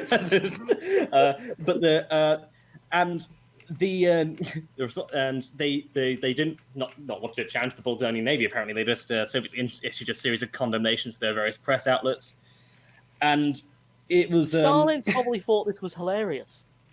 Yeah, but the problem was for a lot of it because suddenly Outer Baldonia was in all the newspapers, and suddenly people started realizing, oh, it's actually not a real place, so to speak. So it, Wait a minute, this is just a meme. Yeah, and so it kind of started fading again into obscurity. So but by declaring war, they faded into obscurity. no, after the years after that, that was sorry, like the high point, and everyone knows Yeah. who the fuck Wait, is Outer but- Baldonia? But who won the war? What was the outcome of the war? We must I know. think it was a white peace, I think. I don't know. I love the fact that offensive defensive fishing. Anyway, they eventually, but basically, the Tusker Islands were eventually slightly overfished by just the number of fishing boats around there anyway. So the tuna fishing stuff got worse. So as the tuna moved further out to sea, the princes and admirals basically followed the fishing, basically still kept fishing just away from Outer Baldonia, and they carried on diplomatic functions for many years. But in 1973, Prince of Princes Russell Arundel gave up both his title lands and sold Outer Baldonia for $1 to the Nova Scotia Bird Society, and now it's a massive, it's a fairly big bird sanctuary. Huh. But he did ask that. Well, there is actually a. He did ask that they name it the Earl A. Arundel, bird sanctuary, after his brother. It's quite funny because I read a news story the other day where basically took his granddaughter there to revisit the island, and they're still the house he built is still there. It hasn't got a roof anymore, but it's all still there. There's still a big chiseled A above the fireplace. But yeah, that's the tale of the Prince Bounty of Outer Baldonia and the Princes Russell Arundel. That's just amazing. Yeah, he was fantastic. Now, the third and final one I will talk about is the Conch Republic. Now, this is a more modern day one, and this is one that was. I mean, I argue that Prince Bounty of Baldonia was set up as a meme, but that so much was into this. This is genuinely just a joke, and also to kind of fight back against the government a little bit. Okay. Hippie time. I'm on board. So, Florida. No, okay. Okay, that explains it. Well, basically, it's the city of Key West in Florida, which is the island based in the Straits of Florida. Let me just get. I think I've heard of that. It is lovely, an area to go. I've never been, but I'm told so. Anyway, I will. I'll get the Conch Republic, Key West. Is this Conch spelled C-O-N-C-H? It is. Anyway, it's the if you Google, it is literally the last the string of islands off the very bottom of Florida. It's connected by like a big, massive road / bridge, connecting all these up. What happened was in 1982. The United States Border Patrol had basically set up a roadblock on US 1, which is just north of, it was pretty much just north of it was all just on the mainland, beyond, above the Keys, and what they were doing though, they were stopping pretty much every vehicle for narcotics and illegal immigrants. War on drugs. Yeah. I mean, it was the 80s. Yeah, but they literally, they put it on the one of only 2 roads connecting the Florida Keys to the mainland. Mm-hmm. So anyone who was coming in was pretty much, and coming out was getting searched. Yeah. What happened was the Key West City Council of the time, they complained repeatedly about this because they're saying, hey, it's inconveniencing travelers, it's killing our tourism industry because no one wants to be stopped and searched every time they come here. And what happened was the City Council's complaints went completely unanswered by the federal government. And they tried to get an injunction against the roadblock in court. That completely failed. What then happened was Mayor Dennis Wardlow and the council decided, well, the government's not working. We're going to declare Key West independence. And they were declared on April 23rd, 1982. Yeah, they declared independence, and they basically said, well, if we're going to be treated as a foreign nation with these border stations, we might as well be one. Which is, understandable. Yeah, fair enough. And many of the local citizens were referred to as conches, which is just basically originally a slang term for native Bahamians. I was going to say, it sounds like a slang term. Yeah, we're not sure why it is. It might be because their shellfish was a prominent part of their diet. Might be because the Bahamians told the British authorities that they would eat conch before paying taxes levied by the crown. Now that's good conch. Oh, fuck, I didn't even think of that. Anyway, but yeah, it was applied to the descent of Bahamians in Florida. So how big is this island? I'll copy across an image to you so you can actually see the map of the Conch Republic. Ooh. So you can see that's the bottom part. It shows the bottom part of Florida there, and it shows the islands, the diamond chain going underneath. Wow, okay. That's right at the end of that. Yeah. It is. The red dots, I'm assuming, or yeah. the bottom red dot and the highlighted left dot. The highlighted like state map is just saying that's what part of the state it's in. Yeah. And then the actual bit on the right and below is showing you where Key West is and where the Conch Republic was.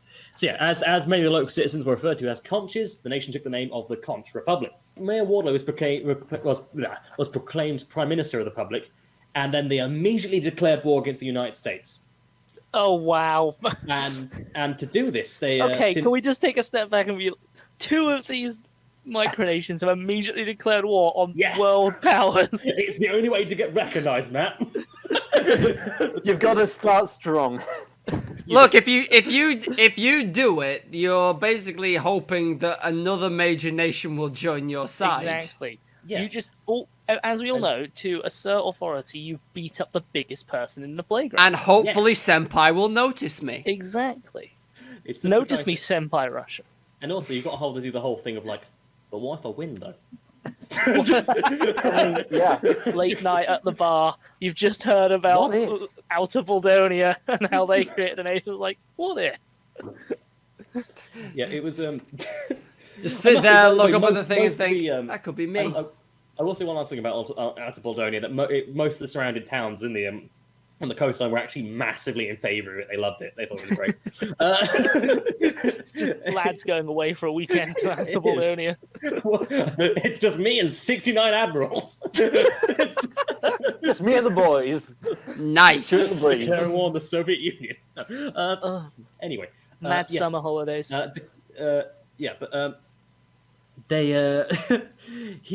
to declare war against the United States, Mayor Wardlow, or Prime Minister Wardlow, symbolically broke a loaf of stale Cuban bread over the head of a man dressed in a naval uniform next to him.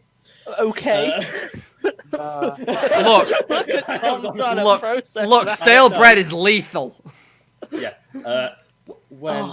They then, after 1 minute, surrendered to the man in uniform. And then applied for $1 billion in foreign aid. Pulled the sneaky on you. So they were at war with the United States for 1 minute, and then surrendered. Shortest war in history. I guess technically, if you count them as an actual place. Anyway, they. That's a question, John. How long did the Outer Baldonian USSR war last? I don't. Is it still going? I imagine it died with the collapse of the Soviet Union at the very latest. I assume that. Well, I assume that the Soviet Union couldn't be at war with the bird sanctuaries, it must have ended before '73. I don't know. Was it Khrushchev then? I don't know. No, it was Khrushchev later than that. No, earlier than that. Anyway, they were basically the photo session, the events around it made this like some of the biggest publicity in America at the time, and suddenly everyone realized, wait, why'd they do this? Oh, there's a massive roadblock. Oh, what the fuck? And they did the roadblock and inspection state were removed very quickly afterwards. And this also meant, hey, this is yet another version of tourism for the Keys. Come to the Conch Republic. No, if in doubt, declare secession from the States. Yeah, I'm not joking. There's still Key West. This is the sign at Key West International Airport now. It's a big banner that says that welcome to the Conch Republic. Brilliant. They're great, but I will say this is their flag, which is probably the most. I mean, I do love Principality of Bologna's flag, but this is a very nice one too. You sure there's one up, Corby? Actually, that's interesting. You like this one? It is. It's nice. There's a conch down the middle. Their motto is "We seceded where others failed," which is a great. That's just throwing shade. They've also got a separate motto, which they also use sometimes, which is the mitigation of world tension through the exercise of humour. Nice. The anthem is an actual. I think it's an actual song called "Working in the Conch Republic." Is it played on the conch? They do technically have a conch dollar currency, but I don't think anyone's quite sure exactly how much it is. Is that like a sand dollar? Yes. Anyway, so that happened back in bloody '82, right? Not much happened other than just the selling of merchandise and everything about the Conch Republic until September 20th, 1995. What happened was the once again, the US have fucked up. Shock horror. The 478th Civil Affairs Battalion of the United States Army Reserve were supposed to conduct a training exercise simulating an invasion of a foreign island. You can see where this is going to go. Yeah. They were to land on Key West and conduct affairs as if the islanders were foreign. However, no one from the 478th notified the Conch officials of the exercise. Oh, Now, you can see the issue that's going to occur here. yeah. Does the Republic of Conch have an armed forces? Well, Do they have an Admiral Excellent? well, at this Do they have 69 admirals? Prime Minister Wardlow was still kicking around this time. Oh, I love his surname. Wardlow, yeah. He's. Oh, I have to find a picture of him. He's a Wilfred Brimley lookalike. I don't think so. I think it's a man. No, he is. He looks like. But he looks did like- have diabetes. If it's an 80s film, he's the high school principal. That's how I can describe okay, him. yeah. There you are. Oh my god. Yeah, yeah. That is almost exactly how I was picturing Prime Minister Wardlow. Good. Yeah. Anyway, I was love his imagining tie. him bald. I love his tie. Anyway, yeah, no, not Paul. Anyway, basically, Wardlow and the forces behind and the group of people behind the secession saw a massive chance of publicity, and they mobilized the island for a full-scale war. Okay. They send out a schooner called the Western Union, which is, well, I'll get a pic. It is a historical schooner. This is a picture of Literally the what I'm boat they were thinking going of. to war at. It That. is. It is. That was launched in 1939. I'm gonna say, Arms. is that a...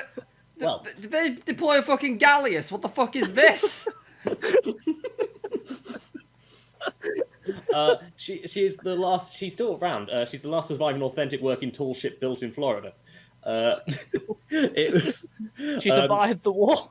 It's now this official flagship of the state of Florida. Yeah, it survived the war. Anyway, what they did, they went out to attack incoming Coast Guard cutter armed with water balloons, conch fritters, and stale Cuban bread. I've got no idea where the obsession with food is coming from. I've got no idea. Is the staple weapon. They've gone out to attack the Coast Guard with this shit. Like, Quickly chuck I just bread im- at them. I'm just That's his imagining. one weakness. I'm just imagining the bread washes in on the shore from Cuba, and it's just. Gotta go down and pick the stale bread up, guys. Now remember, lads, bodies in the water, bread on the foam. We won't leave until. Anyway, Oh my god. But yeah, it was. The Coast Guard responded to this with fire hoses, which quickly ended the battle. 'Cause, I mean, I don't know. Oh god. And they protested the Department of Defense for arranging this exercise without consulting the city of Key West or the Conch Republic. Oh, Now, fucking hell. what happened with this was the leaders of the 478th Civils Armed Battalion issued an apology the next day and saying that they, quote, in no way meant to challenge or impugn the sovereignty of the Conch Republic.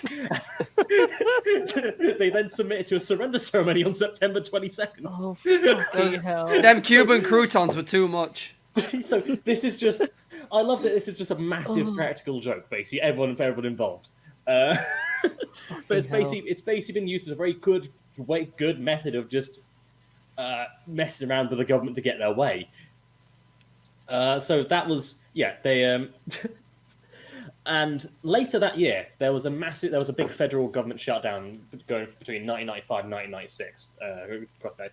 And what happened was there was basically there's a place called Dry Tortugas National Park, which is some small islands off the coast of Florida, and there's a big there's a Dry Tortugas National Park has got a massive. It's a massive fort basically on this island. It takes up almost the entirety of the island, and from the I believe it's I can't remember exactly what it was built. Yeah, here we are. It was visited by Juan Ponce de Leon. Anyway, it's Ponce de Leon is famous. It's a massive. It's basically the Fort Jefferson on that island is the largest masonry structure in the Western Hemisphere because it's made out of 60 million bricks. Damn. Anyway, what happened was during the shutdown, the national parks basically were all shut down. and they basically the Smithsonian Institute had basically tried to keep its museums open by private donations and local residents, and with that, inspired by that, local residents in the area had raised private money to keep the park running because they knew that a closed park would basically mean tourism would go down, local economy would go down, everyone would be affected. But because there was a government shutdown, they could find no one to accept money and reopen the park. So, insert the Conch Republic. Yes. The Republic sent a flotilla of Conch Navy civilian and fire department boats to Fort Jefferson, located in Dry Tortugas National Park, to reopen it. It was dubbed a full-scale invasion by the Conch Republic. Please, was Wardlow still in charge, or is it? Yeah, it was this when officials attempted to enter the monument, they were cited. I think Wardlow was still in charge at this point. It was only later that year. When the citation was contested in court the following year, the resulting case, the United States of America versus Peter Anderson, was quickly dropped. So they said, okay, we're not dealing with it. Fine, whatever. But they instantly invaded it so someone could actually hand money to them to keep it running. Okay. Then there was the incident at 7 Mile Bridge. This happened in 2006, so... oh my god. So Wardlow's out of this at this point, but Peter Anderson, who was the defendant in the Dry Tortugas case, basically on January 13, 2006, he tried to annex this abandoned part of a bridge called 7 Mile Bridge. Right. Because it had been replaced by a different parallel span in 1982. So it's just a section, literally, there's just nothing, then just a bridge, and then nothing again. It's very weird in the middle, just out to sea. Huh. Basically, what happened was this was protesting how the government was treating Cuban refugees. Because on January 4th, basically 15 Cuban refugees had reached the bridge, but returned to Cuba by the U.S. Border Patrol because there was the U.S. government declared the bridge a wet feet location to the wet feet, dry feet policy. Now, what that is basically the government had instituted this weird way of like, okay, if you land on dry land in the Americas, you can basically seek asylum and we won't take you immediately back to Cuba. If your feet are still wet, as in, i.e. you haven't reached the beach yet, we'll send you straight back. Yeah. Now, originally, the 7 Mile Bridge was a dry feet place because it's a land mass of some kind. You know, you're officially out of the water. It was a dry feet location. Then they suddenly changed it, and basically they got 15 refugees that were staying there and sent them straight back to Cuba. So the Conch Republic would not stand by at this because freedom fighters to the left. Yeah. So Peter Anderson, he basically claimed the 7 Mile Bridge for the Republic and annexed it into the Conch Republic. He basically was trying to hope to use the bridge for affordable, ecology-friendly housing. Nice. But the problem is that Russell Schweiss, the spokesman for Florida Governor Jeb Bush, that Jeb Bush, he basically declared, with all due respect to the Conch Republic, the bridge belongs to all the people of Florida, and we're not currently in negotiations to sell it. But the refugee decision was later overturned, so, okay, we shouldn't have sent them back, and they weren't going to send them back from that bridge anymore, but unfortunately all of them have already been sent back to Cuba from there, so it doesn't really matter. I do love this, by the way. I forgot to mention, they refer to the rest of the United States as the Northern Territories. I mean, they are all north. They are all north. Yeah, it's not wrong. Now, the thing about the Conch Republic is you can buy a passport for it. I think it's about $100, and you can just buy one, and you can have your name and member of the Conch Republic. Do you get called up for war? Well, not recently. Well, it said here, the Conch Republic actively maintains an army, navy, and air force whose primary duties are to help reenact the Great Sea Battle of 1982 and the retaking of Fort Jefferson. So basically just a reenactments of taking the fort. They have no fewer than 10 civilian boats and a schooner Wolf under the command of Admiral Finbar Gittleman. What a name! What the fuck is Finbar Gittleman? The army consists of the 1st Conch Artillery, which is garrisoned in Fort Taylor. There's more than a dozen Fort aircraft in the fleet. They've got a 1942 Waker, which used to be flown by Fred R. Cabanas, who was basically a really famous stunt pilot. Yeah. And he was he was made an ambassador for the Conch Republic when he went to shows worldwide. Of course. He flew in 2005 in the Reno Air Races. He flew, and his plane was called Conch Fury. Later, he was declared General of the Air Force by the Mayor of Key West after intercepting a defecting Cuban MiG-23 with his Pit Special in 1991. Now, let me show you what a Pit Special is. This is Please intercepting a do. MiG-23. So he buzzed the MiG with this. Please That is amazing. That is actually God. amazing. Just go back to World War One. Yeah, his son Raymond Cabanas has inherited General of the Air Force after his death in 2013. So Great. it is very interesting. The national anthem, by the way, is the song "Working in the Conch Republic" is a BMI tune and can be found on YouTube if you wish it for it. But but yeah, the really interesting thing is well, a lot of the times obviously the passports are souvenirs. The class of souvenirs, you can't legitimately get into the country with them because America are fascists. No. But the thing is, many people have bought them thinking they're actual travel documents. And God. there was a thing that shortly after the September 11 attacks, FBI investigators thought that hijacker Mohammed Atta had maybe purchased a Conch Republic passport on the website, thinking he might be able to get him into the country. But yeah, anyway, but that's the Conch Republic. It's still a thing. Like they still. Fucking. You never know when you need him, so we can't dissolve it just yet. I'm done. But yes, this has been my study on micronations, and I That's think they're amazing. wonderful. That was That was fantastic. I feel enlightened and ready to start my own micronation. Yeah. Oh god, there's several crapper ones. Oh, there's the Republic of Rose Island, which is constructed in 1968 by an Italian architect called Giorgio Rosa in the Adriatic Sea. As a tourist attraction, he was going to try and use it as some sort of I think it was another kind of I can run a casino without government taking my money. The Italian Navy dynamited it the next year. So wow, the Italian Navy did something successfully. This was the 60s. They got their shit together. But yeah, there's and as I said, Asgardia's still a thing, which is going to try and be a country in space, which is fair. I love the name of most of the Australian ones. Oh, are you talking about the Principality of Hutt? What's it? The Principality of Hutt. What's it called? I found it here. Principality of Hutt River, which is a farm in Western Australia, which claims to have seceded from Australia to become an independent principality with a worldwide population of tens of thousands. It's a fucking farm in the middle. Anyway, that kept going until 2020, but they had to stop it because of COVID because there wasn't enough tourists. Damn you, COVID! I will say their flag is magnificent. The one I was referencing, John, was Babunga, but Babunga. What about Forgotonia, which is the bloody that was a bit in America. It was there's some good stuff, but yes. A lot of these are Australian for some reason. Words escape me, John. Thank you for enlightening us on that. I think we should wrap it up this week then, before we dive any further in. Yes.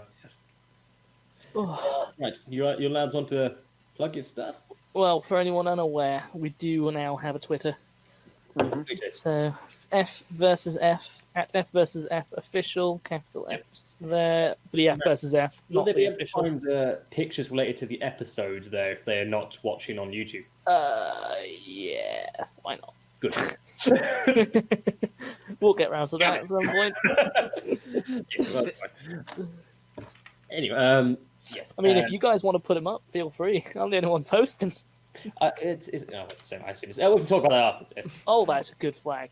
That's the Principality of Y.